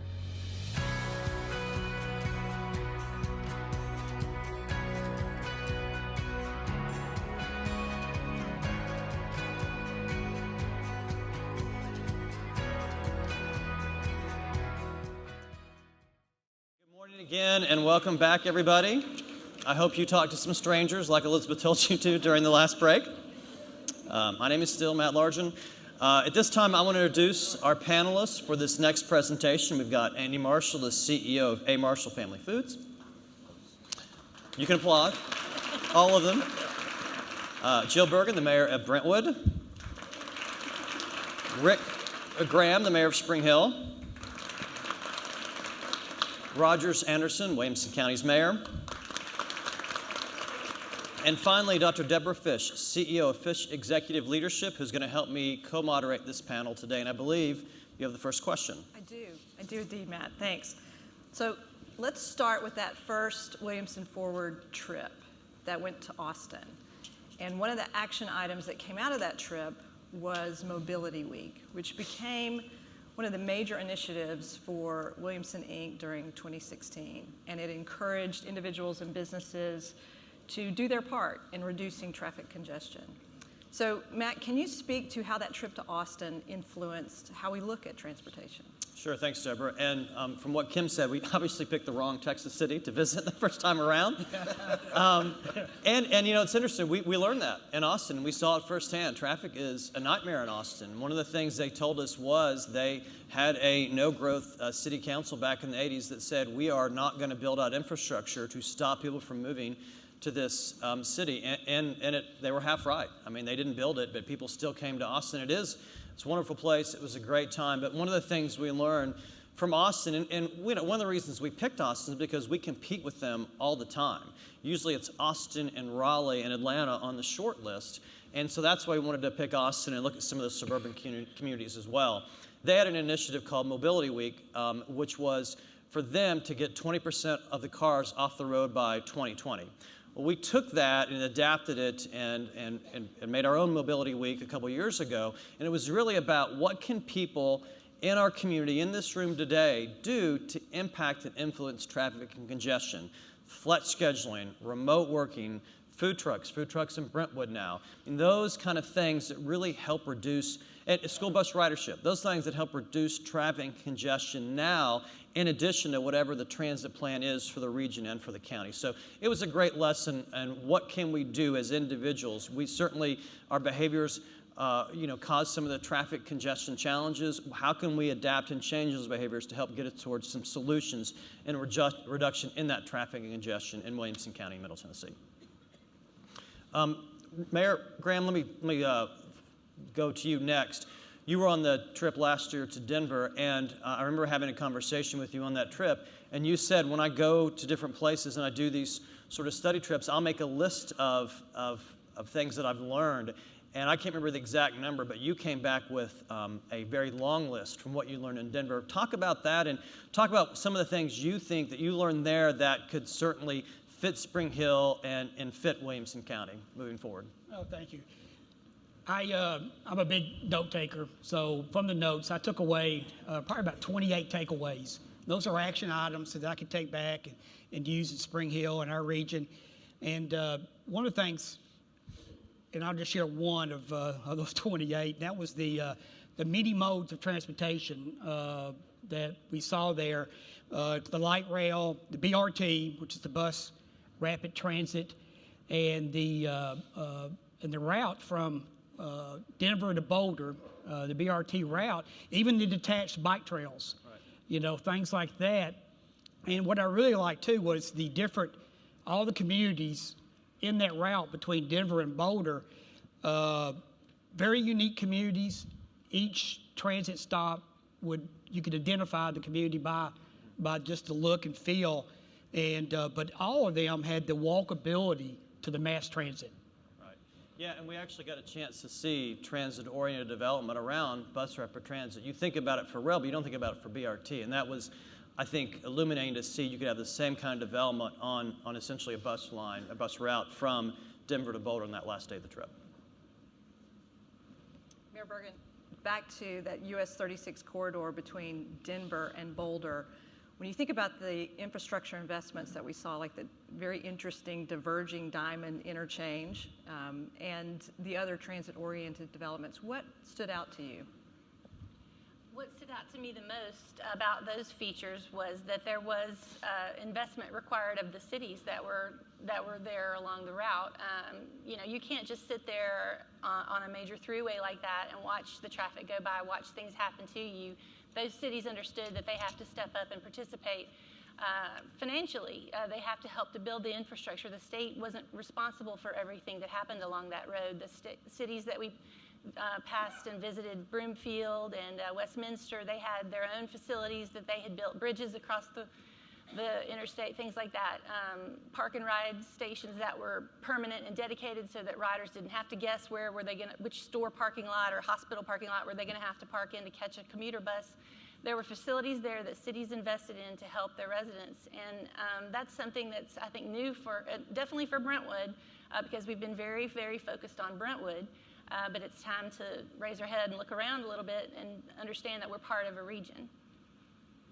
Yeah, and I think that's really important, and probably glossed over this, but Kim mentioned in her remarks one of the reasons we do this to explore their communities is not that we want to be Denver, not that we want to be Austin. We want to learn some aspects from those communities that then allow it that then can be applied to Williamson County and the Nashville region. So it's not that we want to copy, but are there things that they're doing that we can learn from? Are there things that we're doing that they can learn from? So it's been a lot of fun doing these trips and a lot of fun planning this one. We've got to the D.C. area, and really it's going to be Montgomery County and the 2 surrounding counties in Virginia as well. So, that kind of ties into the next question, Mary Anderson, about regionalism.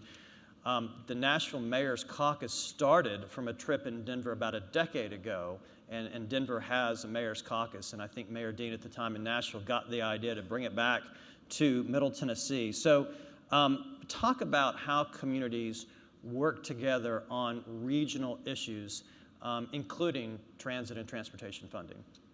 Well, thanks. You are correct, and the Mayor's Caucus is made up of the Middle Tennessee mayors, both cities and counties, and currently I chair that particular organization for the Middle Tennessee area, which is one of the largest Mayor's Caucuses anywhere across the Southeast. But when you think about specifically what happened in the Denver market,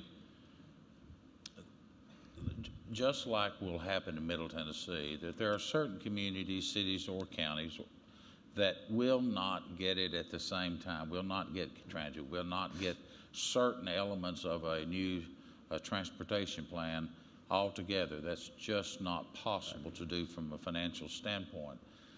And Denver took the approach that they laid out a plan, a 5-year and 10-year plan, so that if you just divided the city or the areas up in quadrants, northeast, south, and west, that this is where the money was going to go the first year, the second year, and et cetera, et cetera. And it took 10 years to really phase that out across the area. But when you think about Williamson County and you look out into the future, Matt, and like everyone in this room knows, that the development of sound transportation plan for our cities and counties, it's critical. It's critical for our economic success, and it's critical for so many other things that we do, workforce issues, as we've heard here today, and et cetera. So I don't think Middle Tennessee will be any different. I don't think Williamson County will be any different than any other city that's attempted to try this, that some of us are going to have to wait a little bit longer to get to that point, but we all need to be on the same game plan, and that game plan will change from Friday night to Friday night. So I think it's important for this room to just maybe talk a little more about what the Mayor's Caucus is. I think, like you mentioned, Mayor, it's easy to get your head down and focus on your own community. But Rogers, talk about, and anybody else who's been a part of the Mayor's Caucus, just open it up. What does that mean for the region? What does it mean specifically for Williamson County? So again, the Mayor's Caucus Middle Tennessee is made up of all city and county mayors that want to invest their time and energy. We have no money to speak of. We don't pay dues. But it's the time that we can all sit down and collaborate. I can find out what's happening in Murray County, or I can find out what's happening in Rutherford County. Currently, we're working on 2 or 3 items. Has nothing to do with things that people really think that they're important, but solid waste. How do we handle those issues? Sure. And waste reduction in our communities? And when we throw all this paper and plastic away today, where does it go, and how do we deal with that? And that's getting harder and harder. Transportation is certainly the foremost, and I'm sure Rick can address his transportation problems just like Jill can up in Brentwood area. So it is a time for all of us to roll up our sleeves and really get down into the weeds on a lot of things, and then we look at it from a legislative, from a policy standpoint, and then eventually it'll make its way back to our local areas. Okay. Anything you all want to add, other mayors, about the Mayor's Caucus? I'll just add that because the Denver Mayor's Caucus is so much like ours, and one of the things they did, there was mayors like Rogers was talking about, they had to go back and sell to their citizens that it might be a 10-year wait, as he described, before they would see light rail. And for them to approve a transit plan and a tax increase, that's quite challenging. And they had 100% mayor buy-in on their caucus. So I thought that was incredible. Okay. Mayor? I just think the Mayor's Caucus is important because you get so busy working in your own community that it's only when you work with someone. I mean, Cheatham County's needs are so different from ours. Right. And they had like 80%, I think, of their workforce commutes out of their county every single day. I mean, you realize how different the needs are, and you have to understand how to fit all those needs together when you plan. That's a great point. And our office actually sort of manages or hosts the Williamson County Economic Development Council, which is a version of the Mayor's Caucus in the county level. So it's the mayors and city managers from all of our communities in Williamson County to get together on a quarterly basis to have these conversations like Roger was talking about. You know, one of the beauties of Williamson County, Middle Tennessee, is we have such a strong network of support from the private sector, and there really is this public-private partnership. So Andy, from the private side, you've been on a few of the trips. Talk about what benefits that you found from attending these, and what have you learned and what have you taken away? Well, thanks for not asking me about the mayor's group. No knowledge. You're welcome whatsoever. to talk about that too if you want. Quite honestly, sitting up here with these mayors is reflective of how I felt when I went on the first trip. I was thinking, what business do I have going on this trip? But I wanted to be supportive of the initiative of Williamson Inc. I thought it was very forward-thinking that we were doing the trips. But as somebody in the hospitality industry, I didn't know what I would have to add to the trip. But what happened out of that is I found some one-on-one time, some new relationships that I built through that trip. My eyes were opened up to education. All my kids are out of school, and so you kind of get in a stage of a life where you kind of take your focus off of certain areas. But focus went back on education, how important that is. Transportation, we talked a lot about that and how that affects the people that work for me. I have over 800 people that work for us now, and a lot of them drive a pretty good distance, to get to work and what that looks like. We've talked about affordable housing and different things, but out of those relationships, I've now connected with several groups. One is connectivity.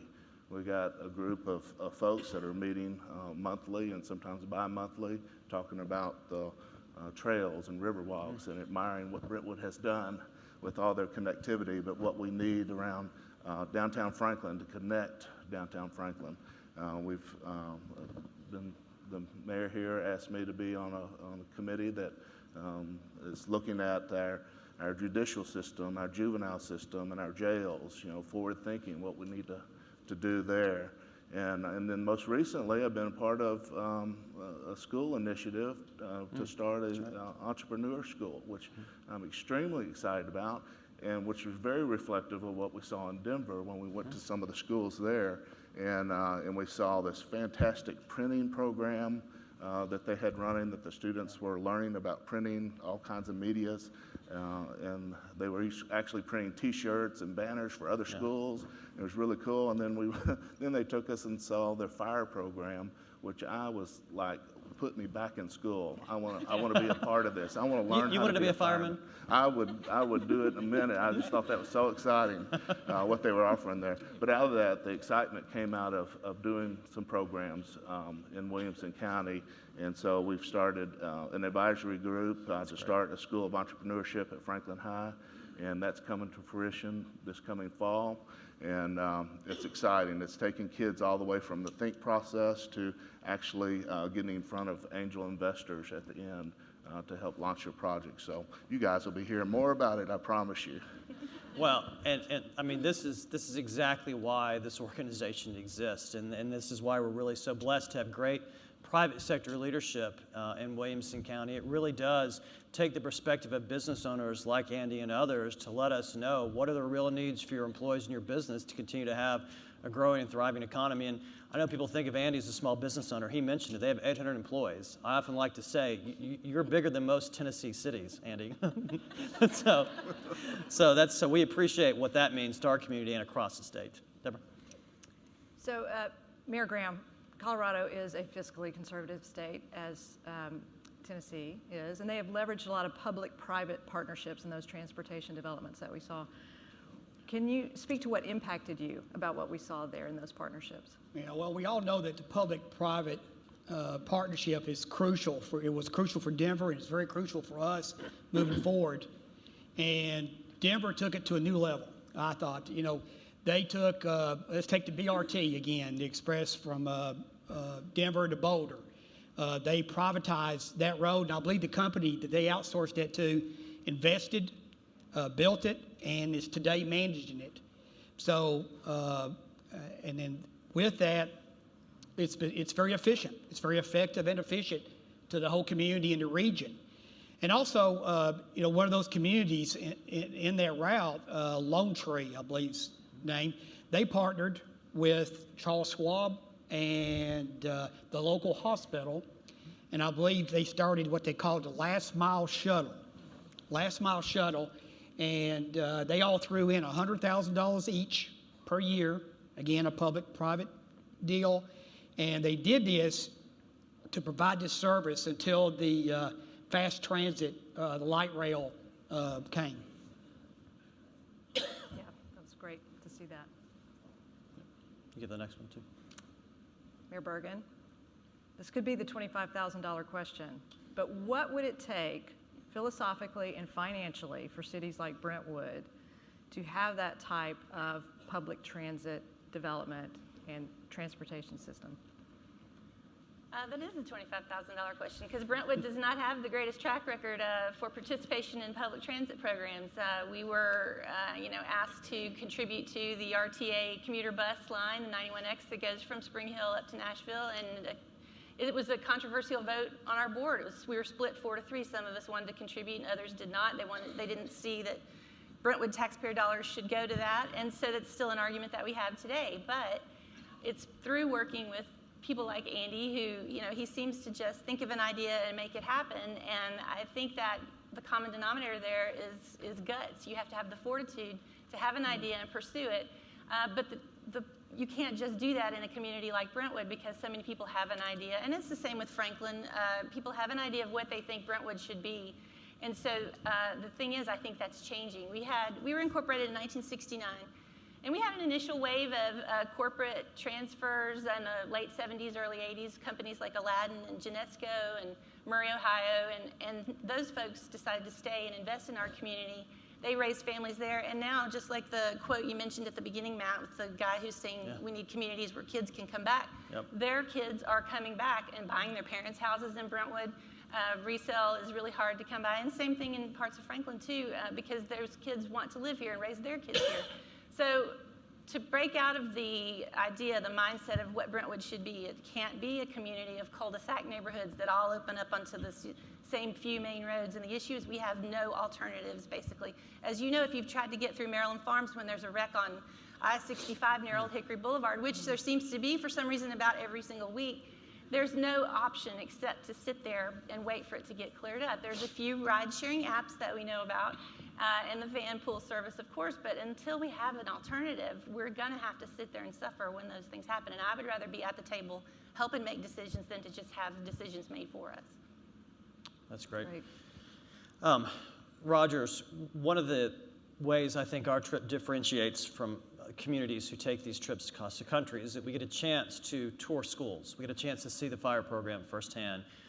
We get a chance to see the print shop that Andy was talking about, and we get a chance to meet with companies specifically, and ask the companies the questions who've moved or grown in those cities. What's special about Denver? What's special about Austin? From your standpoint, we had a chance to do that on Charles Schwab's new campus, moving out of California to Lone Tree, that suburb that was referenced. So, Rogers, what is your takeaway? And I'd open this to everybody, actually. What's your takeaway from hearing for those businesses firsthand, whether it was DeVita in downtown Denver or Charles Schwab in the suburbs? What did you get out of those kind of conversations? Well, I mean, first of all, I enjoy all the trips we go on so that we can learn and glean some ideas, like Andy said, and come back with one or two, and steal those ideas. That's why we go. I know the Knoxville Chamber's down here doing that this morning. I mean, which is good. Yes, it's very good. And as much as I enjoy going to Austin and trying to figure out how to get out of there and Denver, I think Williamson County and all of our cities offer something even more than some of those large cities.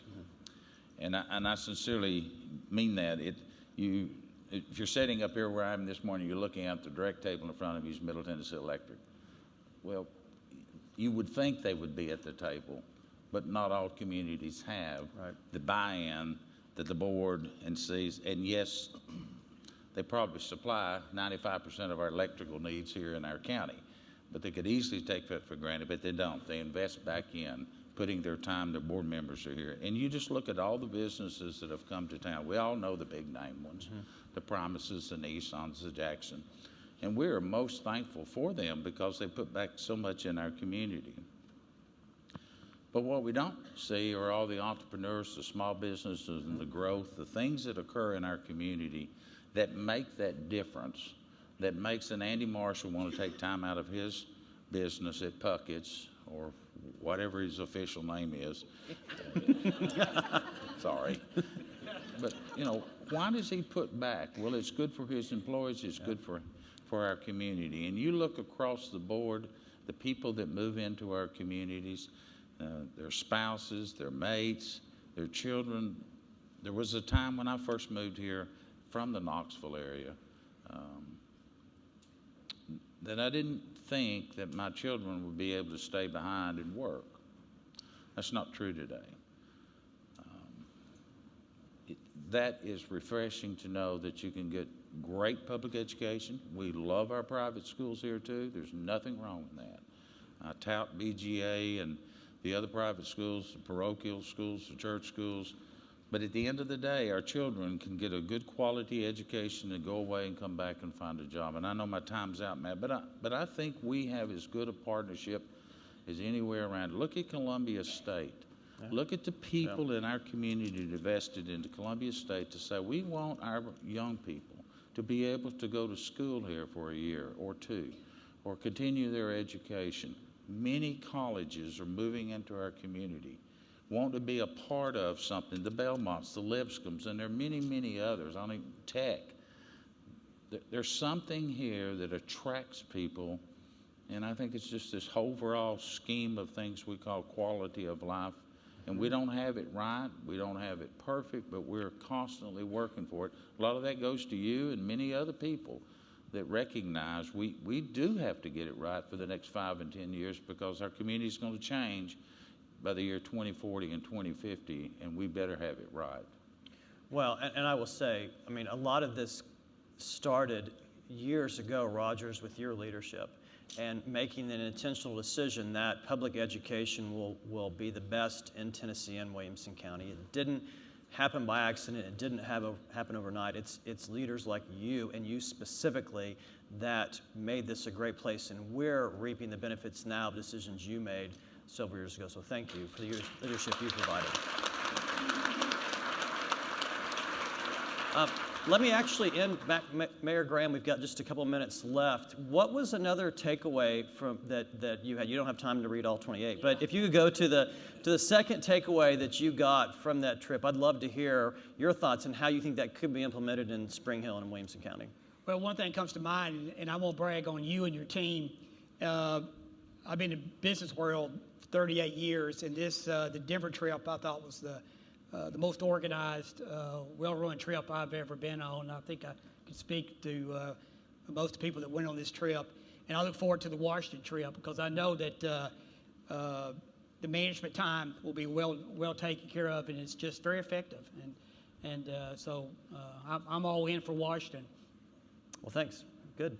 Well, that's actually a great transition to actually the end of this session. I know we could talk for hours about these things, but I appreciate you all being here. Let's give another round to our panelists today. Thank you. And we'll put the slide up. As Mayor Graham mentioned, we're actually taking a delegation out to the D.C. Region in October, and we're going to focus on some of the things we've talked about in the past.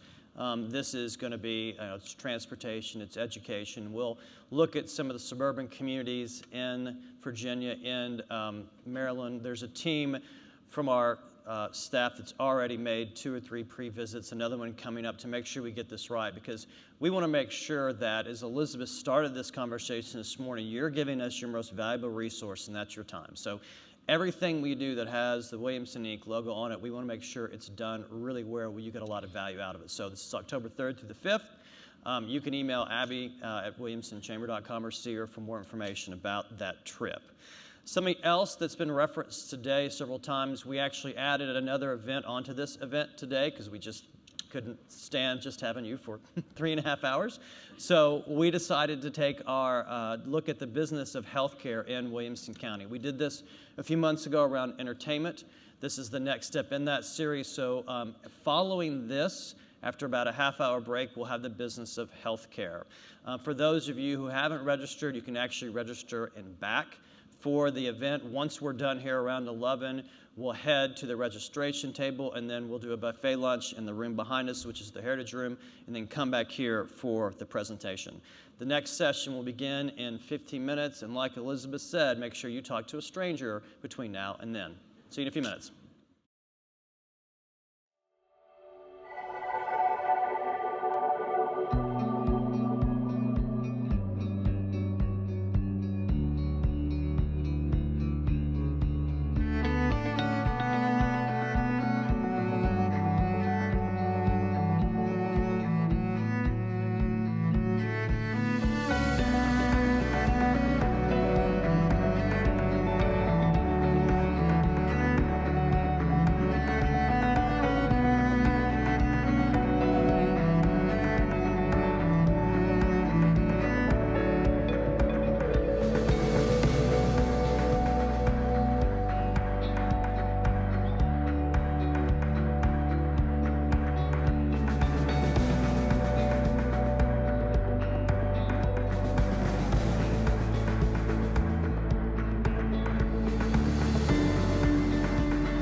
We begin taking our seats.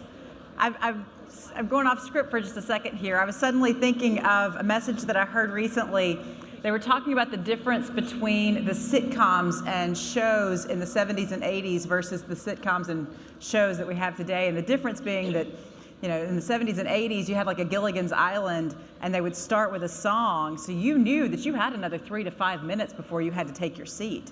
You knew that you had time to go get a drink. So that's what's happened. It's their third session, and now you know that when that music starts playing and the video starts rolling, you've still got a minute to sit down. So thank you all for staying with us. It's been an incredible morning so far. I hope you've enjoyed it as much as I have in terms of content.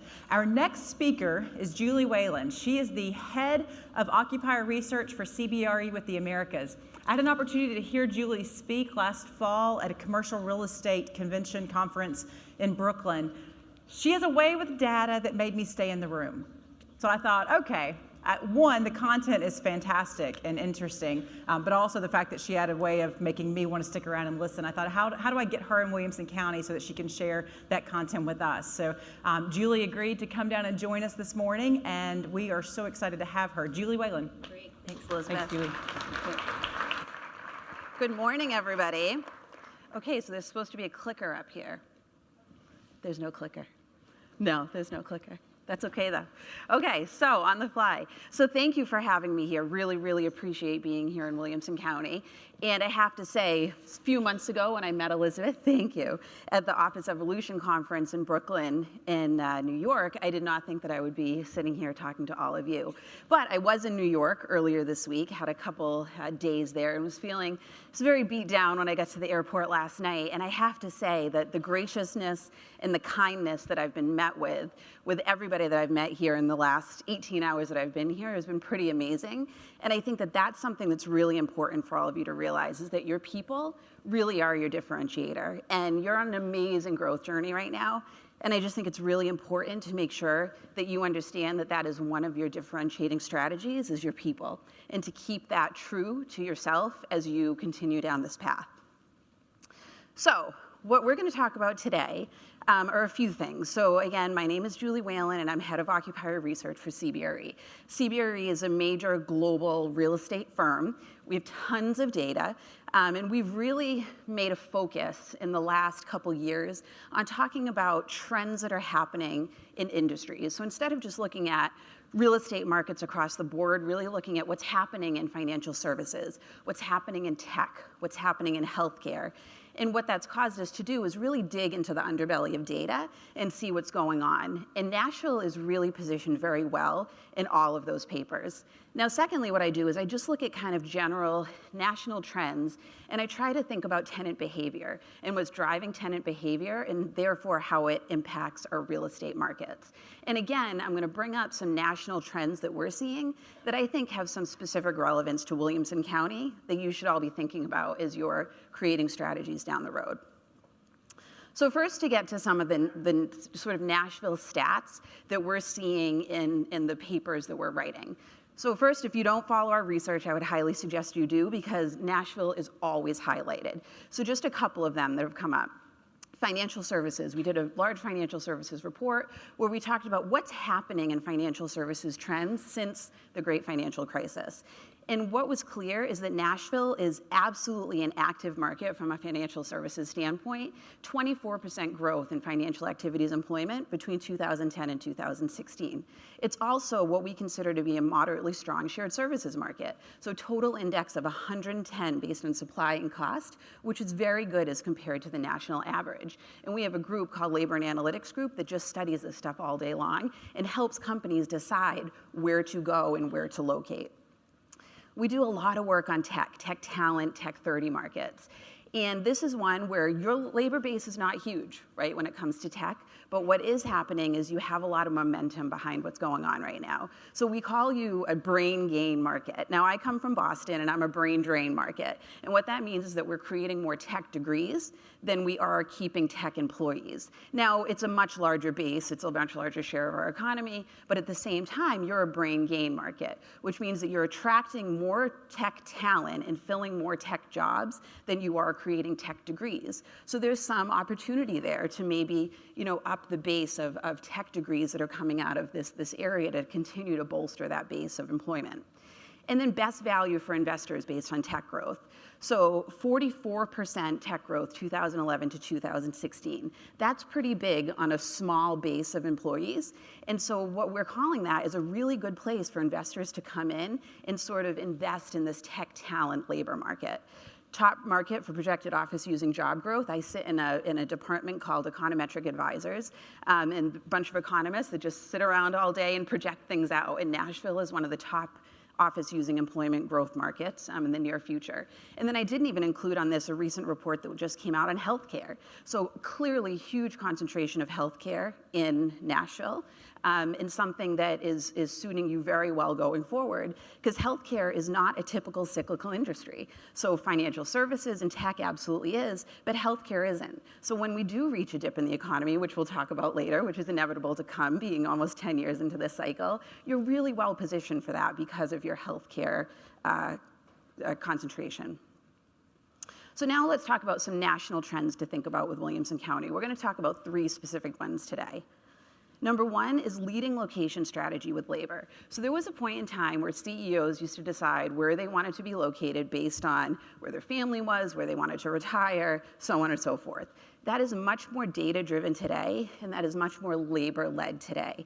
Reason being, talent is hard to find, unemployment is at all-time lows, you all know that all so well. And there's just a lot that goes into figuring out where you want to be, because we are in a knowledge-based economy, and it is our people that are driving our productivity, and it is our people that is driving our bottom line. So who are these people? Well, baby boomers are retiring at 10,000 per day right now. So they are just, peeling off of the workforce, finally have regained financial footing since the financial crisis, and they're now enjoying the fruits of what's happened. Then we have Gen Xers like myself, which pretty much don't even have a point in history right now. The only thing that I think that's good about us is that we can hopefully have a little career progression off of the baby boomers retiring. But then we have millennials and Gen Zers. This is the generation, or the 2 generations, that we are really all planning for today in what we're creating in real estate. Their technology is just inherently there, right? They've grown up with it. It is part of what they do. It is part of what they expect in their day-to-day life, and they want there in their work environment also. They're world citizens, so the world is very small to them. So we were talking, or the panel was talking before, about how you're competing against Austin or Denver or maybe even Columbus, but at the end of the day, for talent, you're competing against the world. And the reason that I say that is because I watch Peter Diamandis speak sometimes, and he's a visionary in Silicon Valley. And his whole thing is, as the world becomes more connected through the internet, talent becomes more available to all of us. And so although you may think that you're competing against talent force in Austin, talent force in Denver, you're really competing against the talent force that's opening up across the world, especially as our workforce becomes more decentralized. Millennials and Gen Zers believe that learning is continuous, right? So there's no, I'm going to go get a college degree, I'm going to get an MBA, and then I'm going to be done. Skills are just changing too fast, and we all, as organizations, as economies, as cities, need to be prepared to train our employee base for what's coming and for what we want them to be specialized in. And then they are flexible, and they want quality of life, and they want work-life balance. So they are no longer sort of willing to give up family time just for the organization. They really want to make sure that they're balanced in what they do. Now, they all live in the city, right? So I don't know if anybody's seen the Wall Street Journal article that came out, but I've been talking about this for a really long time. And the fact that millennials are growing up, they're having babies, and they're moving to the suburbs. And now this is absolutely true right now. So Wall Street Journal just came out with an article talking about exactly these points. This was actually done before that article, and I felt like finally, this is all coming true, and the world is understanding that this is happening.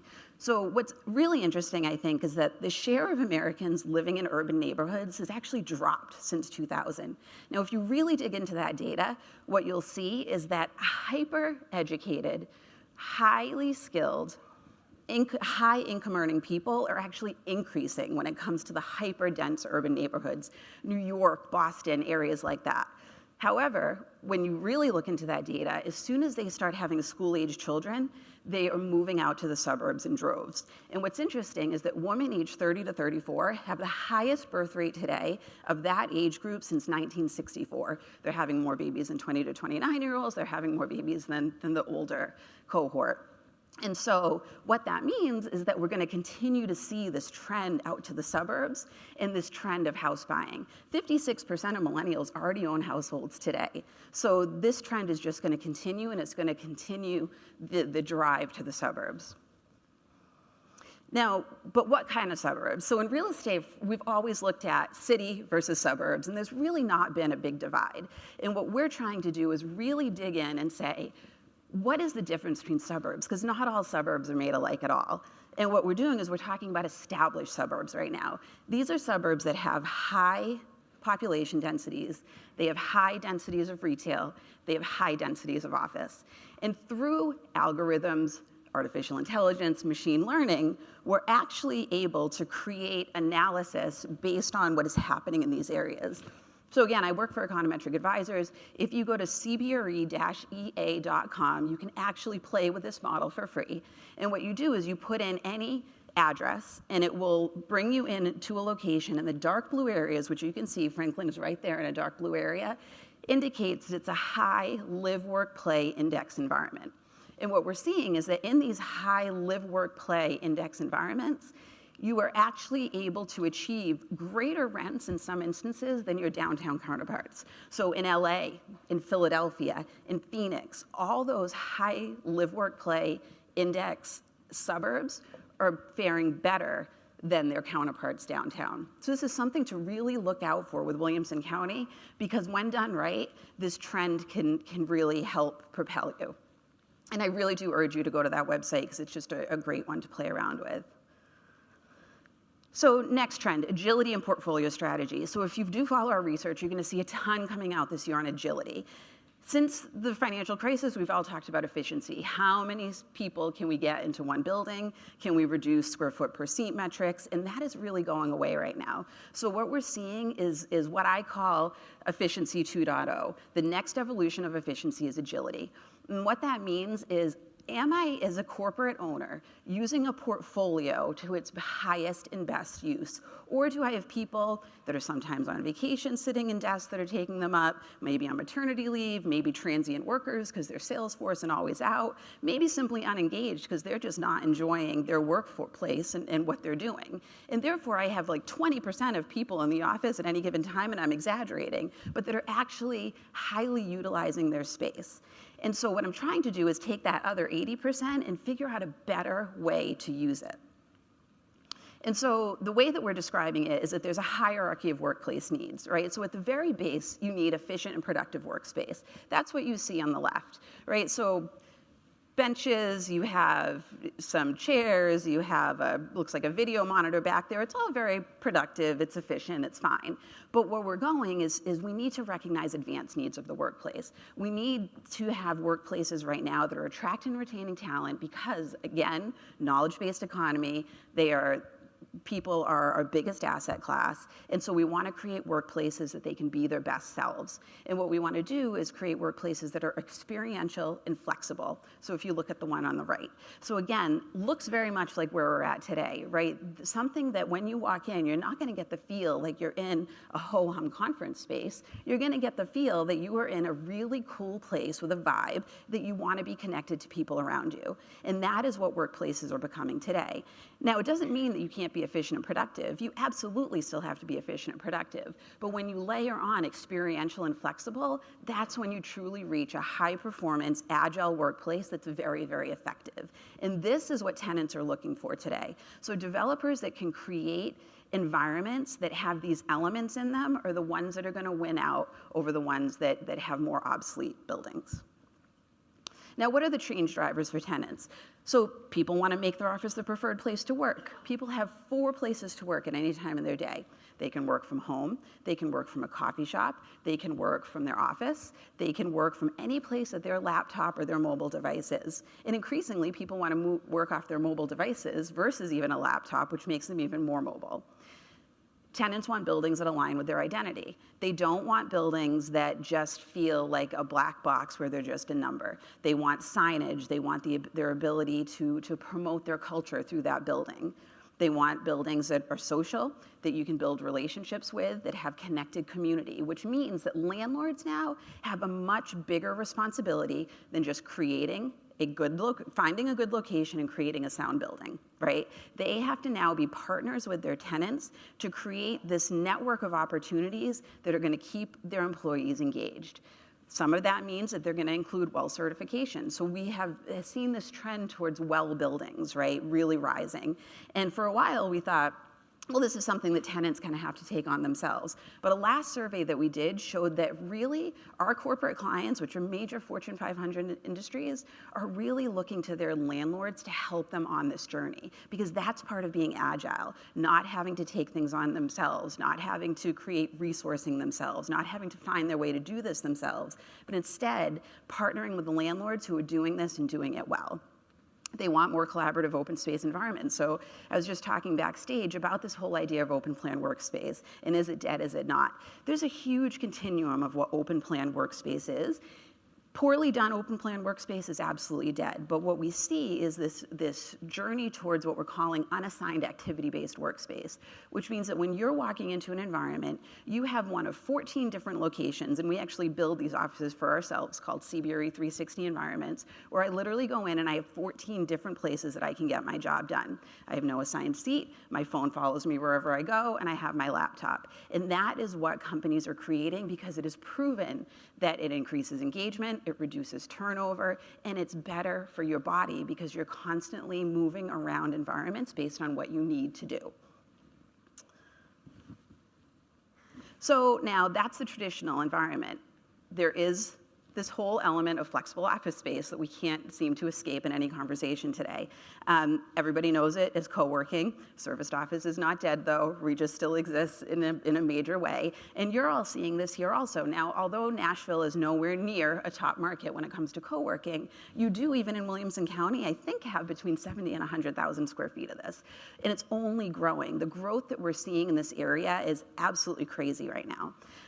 By year-end 18, there's supposed to be 18,900 co-working spaces. That's individual locations around the world. And when we survey our clients, 58% of them say that they want to be in a co-working space in a substantial way by year-end 2000, or actually in 3 years. And 50% of them still have interest in serviced offices. So what this means is, back to that conversation of agility, they're looking to these types of flexible office solutions to help them solve for creating a network of places versus just one place that their employees can go in and work. This is a complex journey. It's not going to happen overnight, but we really don't think that it's going away either.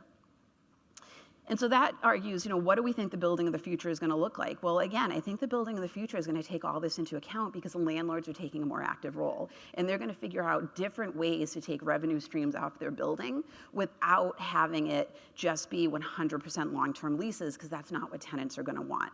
So we see an area where you're going to have activated common spaces, maybe at the bottom and even the top of the buildings with rooftop terrace space. You're going to have amenity-driven floors. So I don't know how many of you have heard about Convene, which is sort of this idea of serviced conference room space in buildings. And the idea is that if tenants can pull off that type of shared amenity space, then their own lease space can be much more efficient in the way that they drive it.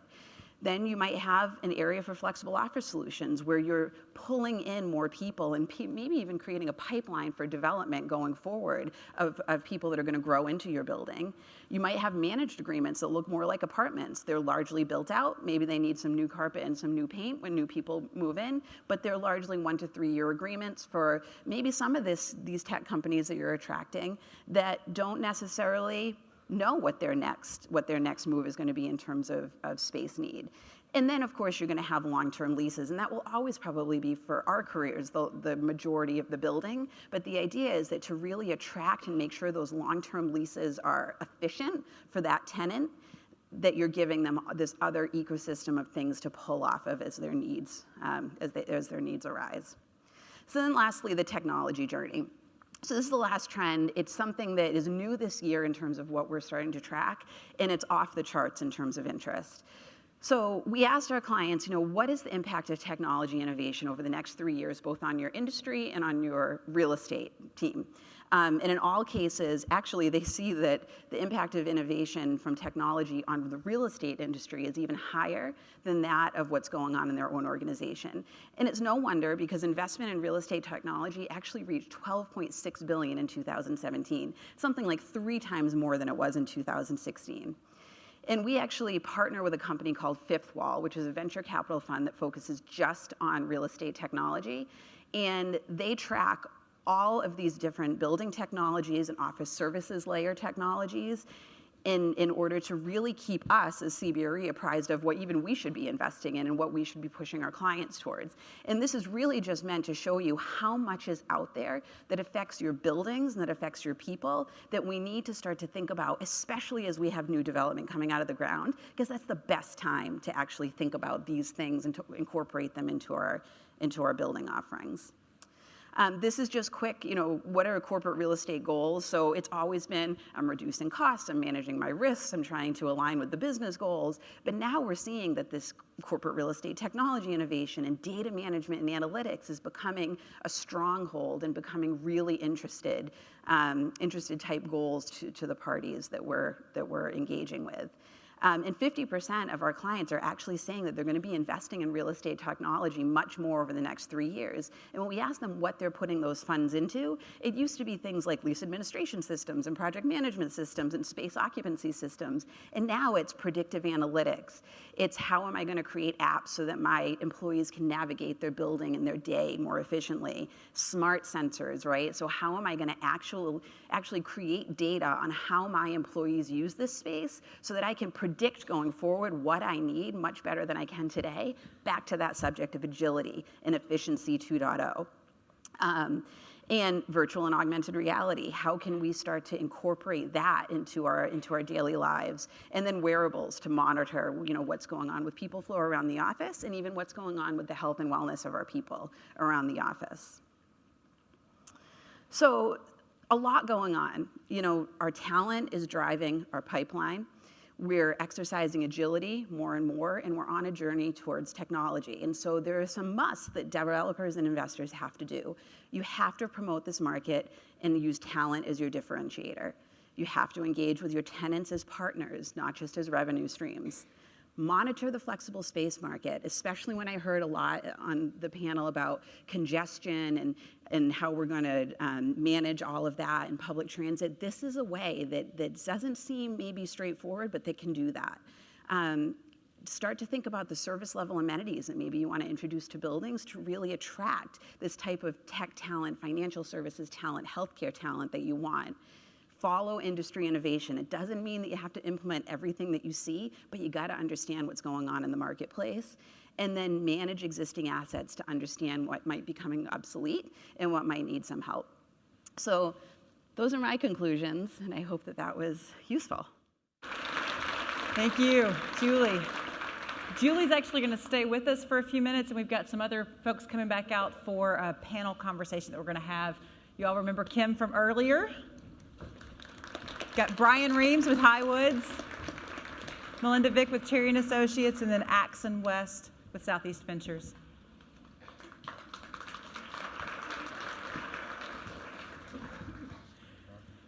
So we wanted to take advantage of having both Kim and Julie in town to dive into anything else that we had that we wanted to talk about. But then we thought, what a great opportunity to have our local experts who are here in the region every day and doing projects and building developments in Williamson County, to have us all on the same stage having the same conversation. And we've talked a lot in preparation for this panel to make sure that we share the right information. They know there are absolutely no softballs today, so we're just going to jump right in. Brian, I've heard you talk about the cyclicality of real estate, and then Melinda, we've had these conversations about the sublease market versus the rental rates.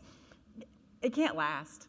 They can't both keep going in the same direction forever. So I would love for either one of you jump in, talk about what you're seeing, and where do you think it ends? Where does it go from here? Want me to start? Sure, you start, and I'll just jump in. I mean, it's a crazy time to be in real estate, and probably a 10-year run from the Great Recession, and we know it's cyclical. So we're looking for signs that signs of weakening. So sublease space is one of them, and Melinda maybe will talk about that a little bit. Interest rates are beginning to rise. We've talked about that for 4 or 5 years. That it's really beginning to happen now.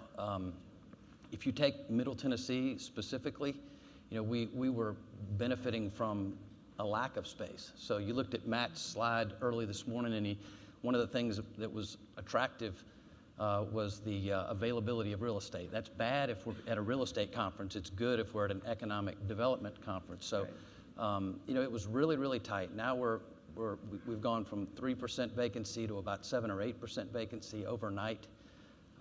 We used to have a competitive advantage over the majority of our cities that we compete with. Now I think we're probably on the upper end of that range now. So, it's not any one single thing, but certainly there are signs of a peak. Right, and to your point, it's been interesting for us. A few years ago, I can remember working projects, and it was almost impossible to have a property that we could really go show someone that was existing space that they could get into right away.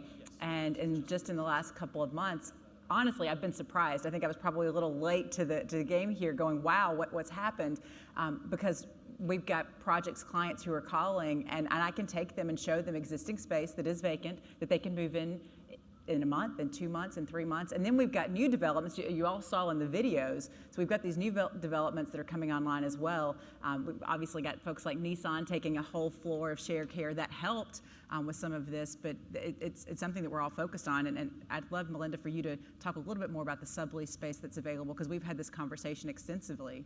Yeah, I think, we're kind of experiencing something a little bit different, as we talked about, going from such a tight market where, I can remember 2 years ago going out to the markets and literally having to find a full floor opportunity for a client.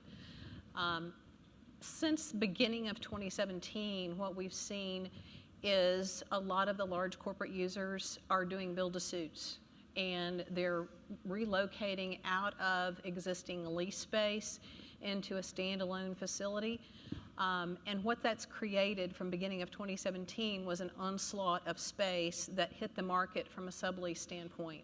Now, some of that has cycled off and has been subleased, but that consistency still remains. From the first quarter of 2017 to first quarter of 2018, we have over 300,000 square feet in Franklin of sublease space, coupled with over 500,000 square feet of direct vacancy. So that gives you some flexibility in the market to work with. In Brentwood, that came in more direct space when HCA moved into the AIG and refurbed that facility for their folks. So that indicated the largest amount of direct vacancy in Brentwood. Their sublease space is still increasing, but not at the same level, obviously, just depending on where the corporate users were located in those markets. All right. And I was going to say there's another trend affecting sublease space too. In addition to the build-to-suits, there was such a scramble for availability that there were some companies that took space they didn't need, and now all that is more than settled out. But that was a larger trend than people realize. Yeah.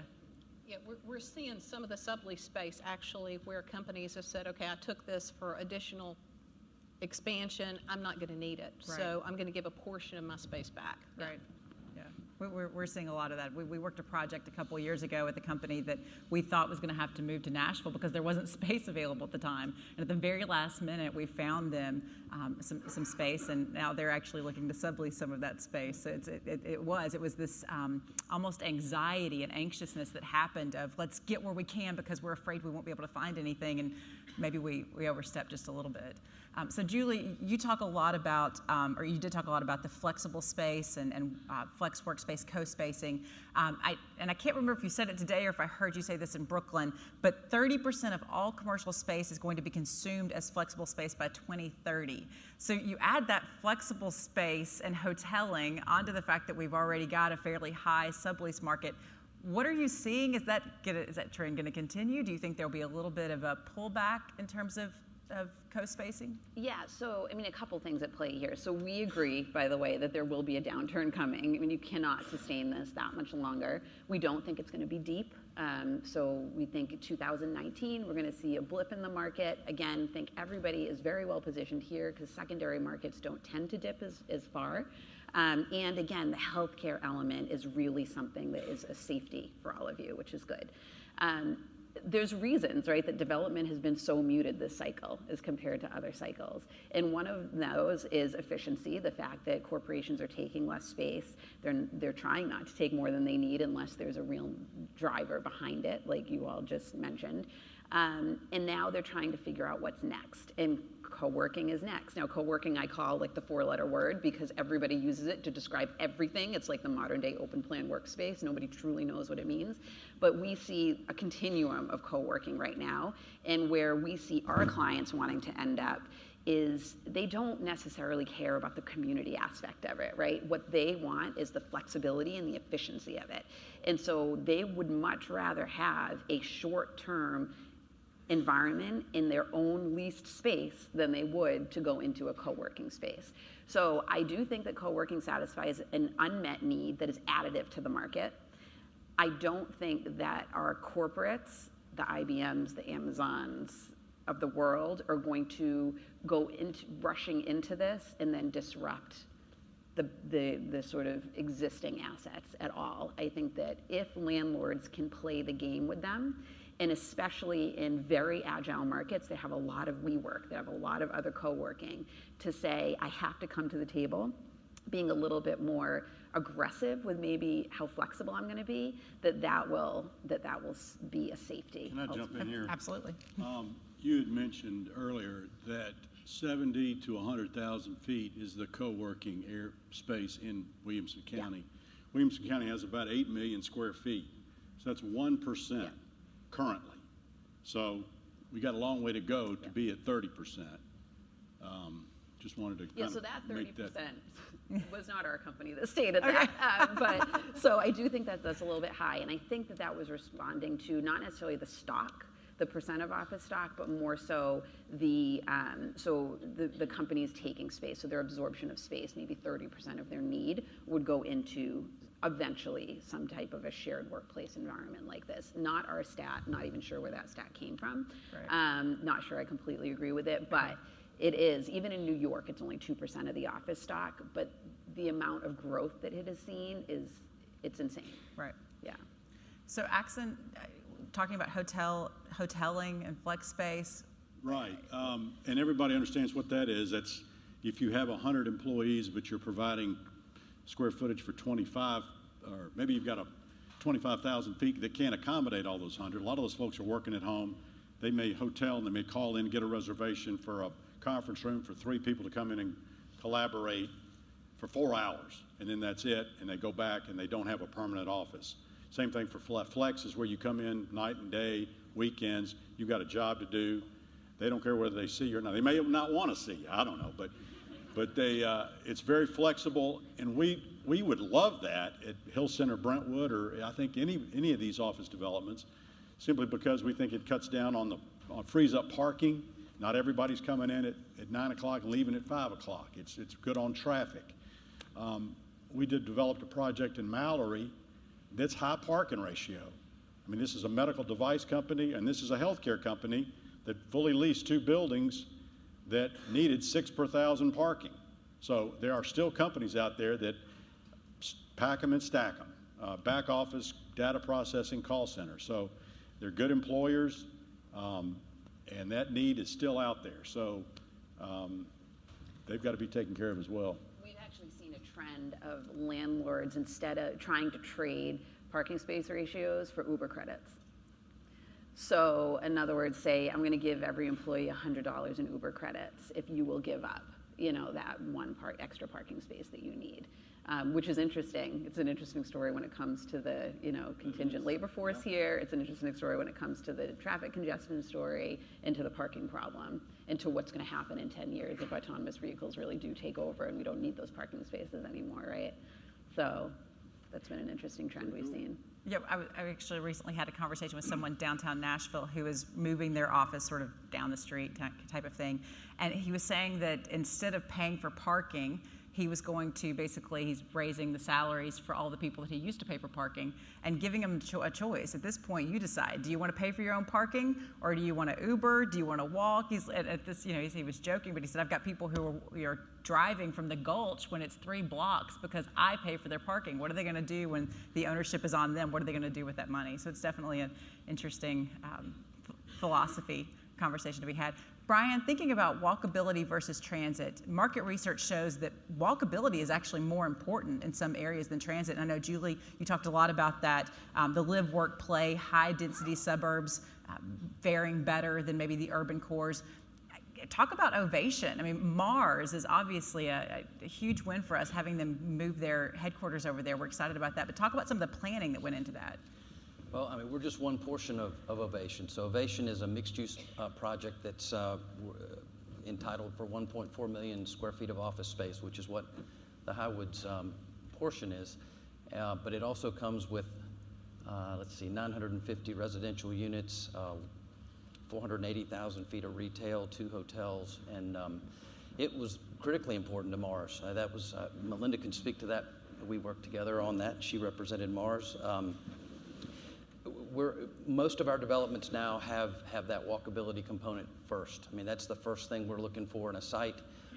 It's not completely 100%. There's still some folks that would like to be in the suburbs and be off in a quiet area, but that's the exception. So the Gulch we're embarking on. We just bought $50 million worth of land, and that's Davidson County. Okay, that's right. You're right. So anyway, yes, absolutely. Very, very, very important. On that Good, a little bit thank you. further, what are you seeing in terms of opportunities for redevelopment of, I think it was Pat Emery I heard talk about the fried egg. So let's get away from having the building in the middle and a whole bunch of parking around it. Obviously, Hill Center has the garages. Ovation, Mars is putting in massive garages. It's a huge thing at Franklin Park. So what are you seeing in terms of trends? But then you talk about Mallory Park that has the parking space available. Surface parking, it's not pedestrian friendly. It's an island up Mallory across from the car dealerships, but it works for some folks. So what I like about Williamson County is there are a lot of master plan communities. Seven Springs is a good example. West Haven, Berry Farms, Ovation is fantastic. There's the Alexander property in Spring Hill. The mayor was just up earlier.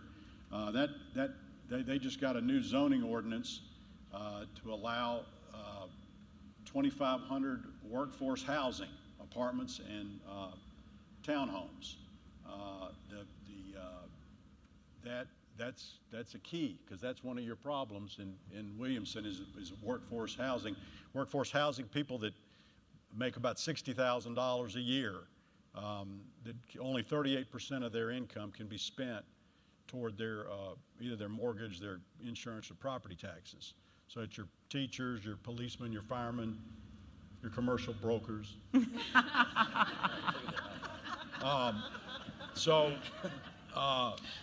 That's a key. We've got an interchange approved, just got approved 2 months ago. The Buckner Road interchange is being approved for Spring Hill, which is all those that are trying to come up 31, 431. That's going to help relieve a lot of the congestion and traffic in the southern part of Williamson County. So. Yeah.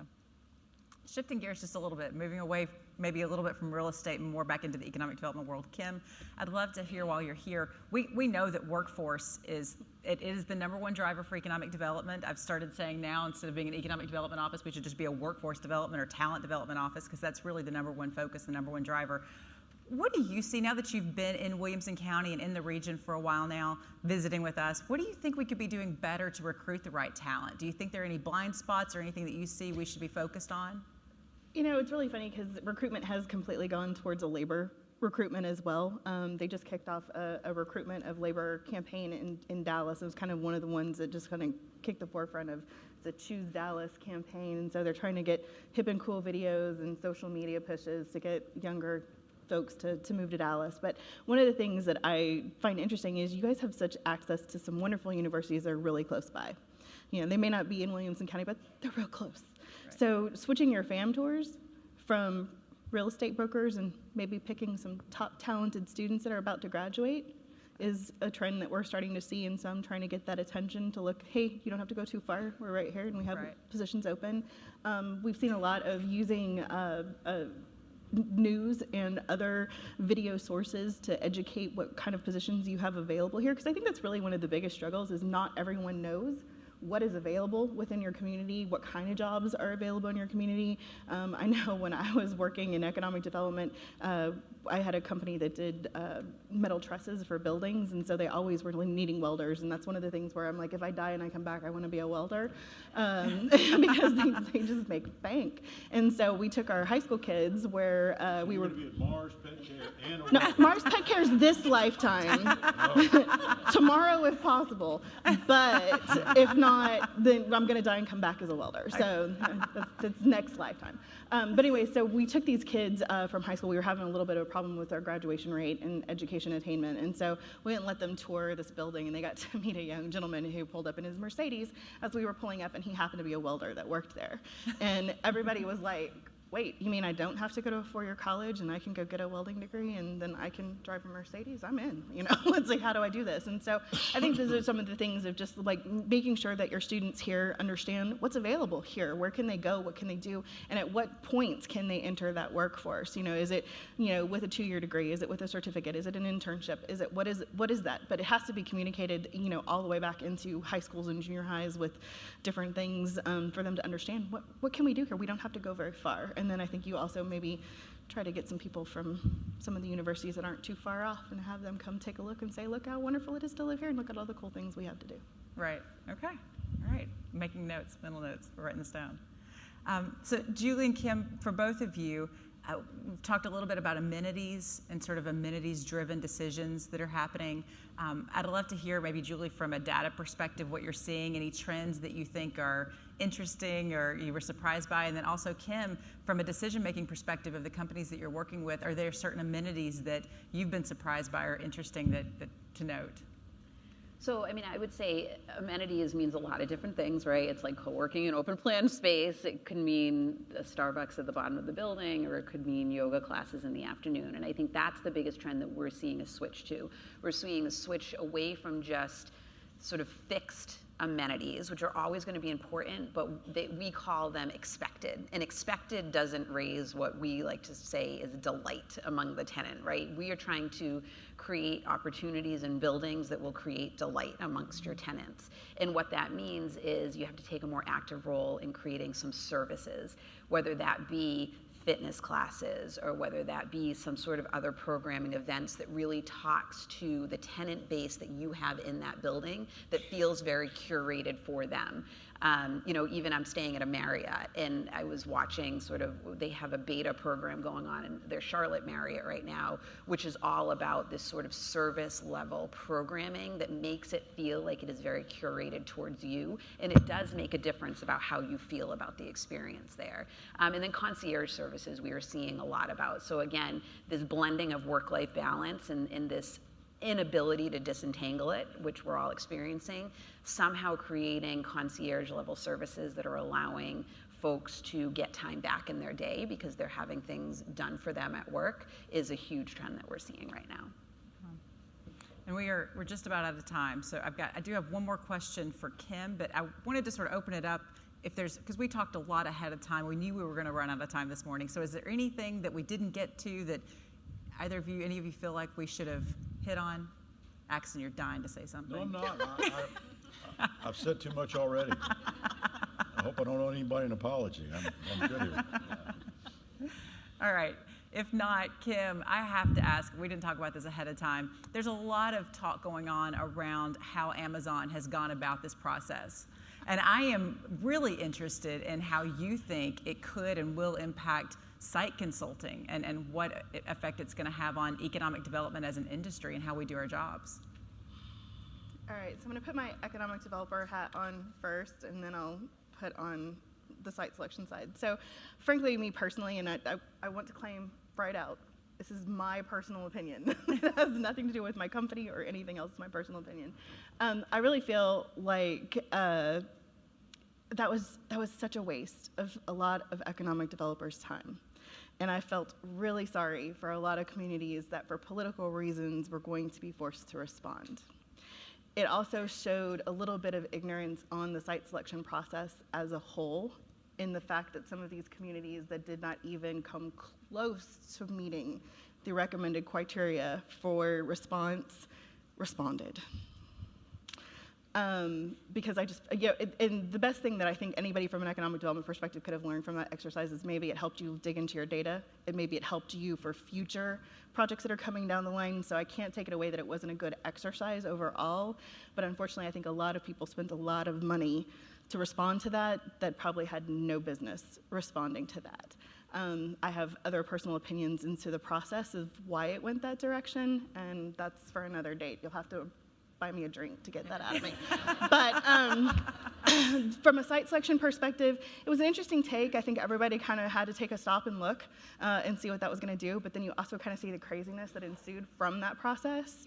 And I don't think most companies can handle that kind of drama in that event. I did have someone ask me if I'd ever had a press person attend one of my site selection tours, and I'm like, I can't imagine one single company that I have ever worked with, specifically a headquarters, that would ever allow anyone, especially from the press, to attend that, because it's just such a sensitive and it's such an emotional process. And you kind of saw that because everybody kind of got out there, they got excited, everybody started going crazy, chasing them down. People were showing up in Seattle thinking they could just walk in and see Jeff at any minute, and and then sending him cactuses and amazing stuff. And I actually started a spreadsheet tracking all the craziness of what was being sent and what was being proposed and the incentives that were on the table for that. And Amazon's going to be a great win for somebody, but it's also going to be a very complicated win for whoever receives that. And you have to, I was really proud of some of the cities that actually took a step back and said, hey, that's not us.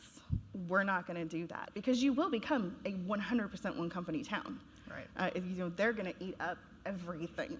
And it's going to be all about them. And what do you do about the people that are already there and that are already doing that? And now you've just brought in this monster that's going to consume their talents, all the things that they need, and really kind of tax the community. So I was really proud of the ones that said, that's just not us, that's really not our piece of cake, but good luck to all those out there that are going to win it. And so I don't know that it's going to change it as much, because I really feel like what we do and what I'm seeing is it's data. It is 100% data, and I really felt like that kind of kicked off without the data to begin the process. Right. So, to throw it out there like that, it kind of tells you didn't do the data to really zero in on where you really should have been looking for that. Right. Thank you all so much. This has been fantastic. I don't know about you guys, but I feel like I've learned something here today, and I really appreciate the two of you flying in and being here with us this morning, and then the other three joining us. You are our local experts. You're the ones we turn to on a daily basis for information to figure out what's going on with real estate, so thank you for being here. We appreciate it. Thank you.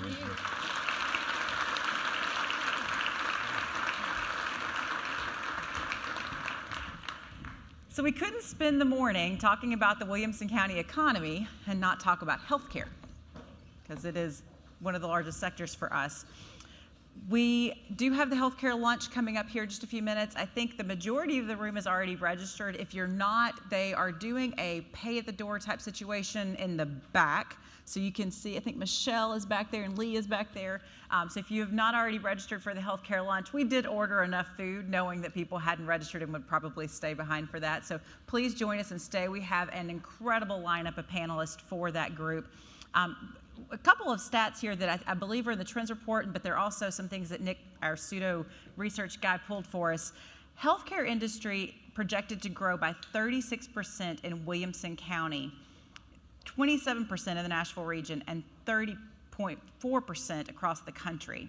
The average earnings per job in healthcare in Williamson County is $66,535 versus $59,000 across the country. The healthcare industry is obviously critical to what we are doing and to our growth in Williamson County. We talked earlier about how we love bringing in the shiny new companies, but it's the ones that are already here that are actually creating the job growth. We do have a shiny new company, though, that we want to make sure we give some attention to.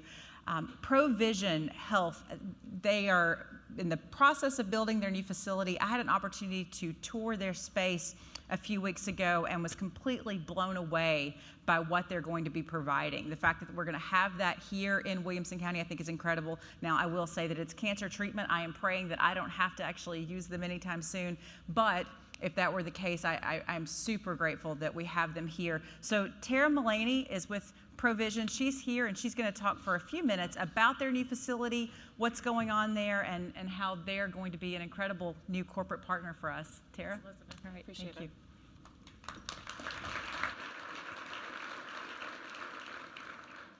Good morning, everyone. It's still morning. I'm going to try to keep this brief and keep it under 5 minutes so everyone can move on or get a break in between these two really excellent meetings hosted by Williamson, Inc., if you're staying for the business of healthcare.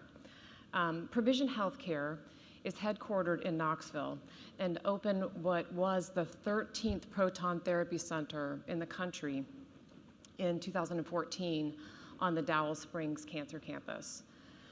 So now we're just going to dive right in. Proton therapy is known as the most advanced cancer treatment in the world. And while it's not at all new, it's another option for those facing cancer, and now it's available right here in Middle Tennessee. Like conventional radiation, proton therapy treats cancerous tumors by directing radiation to the tumor site to destroy the cancer cells. But while traditional radiation also affects the healthy tissue and organs that surround the tumor, proton beam therapy can be more finely controlled, so it's sparing nearby healthy tissue and organs, which means that patients can receive higher doses with dramatically less side effects, treatment complications, and recurrent cancers. And on your tables, there's an orange brochure. There's a really good depiction of the differences between the two different types of radiation treatment. Provision Healthcare also has a tech and manufacturing company located in Maryville, Tennessee, that designed and built the first and only U.S.-made proton therapy equipment for our center right here in Franklin. We're on Carruthers Parkway, across from Williamson Medical Center, and we're called Provision Cares Proton Therapy Center. We'll talk about the cares a little bit more in a little bit. So to get to some of the economics, and to build on what we've been talking about, why Franklin, why Williamson County all day, the decision to build our second center here in Franklin was an easy one. It's certainly a desirable location for its healthcare landscape and allows the ideal setting as an open treatment center to work with all the excellent healthcare systems and local providers that the area has to offer. And this specific location also allows easy access for our patients to find us right off of Interstate 65 and State Route 96 with a convenient large surface parking lot. We're committed to a culture of care for our patients and our coworkers, and we knew we would find the highest quality healthcare employees in this area to care for our cancer patients and their families. So the plan is to bring on around 75 employees by the end of the year and a few more, a dozen or so more as we begin 2019. Our economic impact will also be felt by the anticipated 1/3 of our patients traveling in to the area from out of state, even out of the country. So easy access to us via the airport was important. And when the center is at full capacity, we can see 900 patients each year. So this is going to have a significant impact on hotels, restaurants, and attractions, as patients and their families will stay here on average for 6 weeks for their outpatient treatment. And those patients are treated each day, Monday through Friday, but as that entire treatment time is under an hour, our patient concierge team can help them navigate the city and all of its offerings during their stay. We also have a medical office building. If you've driven down Carruthers Parkway, you've seen it. It's just getting started. That's under construction right on that same site, and it's going to offer additional cancer treatments, clinical trials, drug discovery, cancer imaging and provider services through Sarah Cannon Research Institute, Tennessee Oncology, and Williamson Medical Center. And then within our cancer center, we also house Gilda's Club Middle Tennessee's satellite clubhouse that's going to be opening middle of May. And Scott Hamilton Cares Foundation offices are located there as well, and they're raising funds for cancer research. So we plan to begin seeing patients in July for consultations and then begin treating these patients toward the end of the summer. And I think there's a little picture of a big picture of our building, and I really would love to talk with anyone if you had any questions about us. Feel free to give me a call or shoot me a text. I'm happy to hear from you, and I really thank you all for your time. Appreciate it. Well, thank you, Tara, and I think Provision provides an important addition to the healthcare landscape in Williamson County and Middle Tennessee. And if you remember, one of the first slides I talked about from the Tennessean article was what Gregory did for his family in terms of site location. And one of the things he talked about was access to high-quality medical care. So we know how important that is for our community. I've just got a couple slides to finish this up before we transition to the healthcare lunch. We had a great event today. We had a chance to hear from a site consultant who works the kind of projects we want to see continue to bring careers to Williamson County. We got to hear from our great Commissioner of Economic Development as well. We got to hear about commercial real estate and how the landscape is changing over time. And then we got a chance to learn about what we learned from other cities as we continue to grow. And I think one of the great things about this organization and this community is we're not afraid to address challenges head-on that threaten our prosperity. And we've learned how important that public-private component is and how important it is for everybody in this room and in your companies to participate, to find and participate in those solutions that would help continue to make this an attractive location for families and businesses. And as Julie said, not all suburbs are created equally, and there's something very special about this place, and everybody in this room knows it. So just a couple things to finish off. You know we're growing, no big surprise. This is the growth projections for across the entire state of Tennessee, and you'll notice Middle Tennessee leads the state in terms of growth. How we manage and deal with that growth is really what we spent most of today talking about. Again, this isn't a big surprise to anybody, but how we manage this growth will really decide whether or not we can maintain the uniqueness that is Williamson County. This is really interesting because this looks at those career jobs I was talking about. And this is a chart that shows 10-year industry projections broken out in a lot of the different industry segments. And I think what's really interesting, again, the theme of this has been attracting careers and growing careers in Williamson County. Look at the top. Management of company enterprises. Now take a look back to 2007. See how small that white bar is, and look at what the projection is moving forward. Those are the kind of jobs that are going to grow the Williamson County economy and provide career opportunities for people to move back to. Williamson County accounts for 20% of the entire state's management jobs. 1 in 5 management jobs across the state of 6.5 million people are located in a county of 226,000. That has really been the calling card for Williamson County specifically. So at the end of the day, economic development is about really one simple question. Are you adding jobs? So this is the survey I referenced earlier. We asked the question, do you expect your company to hire additional staff over the next year? Overwhelmingly, nearly 60% of the respondents said yes, they will, and we asked them to give us a number. You add those all up, it's about 4,401 total number of jobs projected to be added in the next year by people who took the survey. That's 900 people out of about 6,600 businesses. So we know this is a place that continues to grow. And again, that's the bottom line of what we do. Just a couple things to finish up. It is election season. Early voting starts today. Make sure that you do your research, meet the candidates, and vote. And I just want to, I know there were some candidates earlier this morning and our elected officials in the audience. I just want to thank you for what you do. It is not easy to run for office these days. It's not. So we greatly appreciate the fact that you all have taken the time to run and taken the time to serve. So I greatly appreciate it. You can go to our website, williamsonchamber.com/vote for profiles of different candidates, news articles about candidates. But again, thank you for taking the time to run. And the final thing that I'll say, if you enjoyed today's presentation, if you like what you heard, we do this almost on a monthly basis, not to this degree, but this is what we're all about. If you did start a business relationship, met someone you didn't know like Elizabeth asked you to do, you're the kind of person and you're the kind of company we want to be part of this organization. So Renee is actually over by the bar. So see Renee afterward if your company's not a member, and we'd love to have you as a partner for Williamson Inc. Thank you for coming today. Thank you for your investment in Williamson County through your investment in Williamson Inc.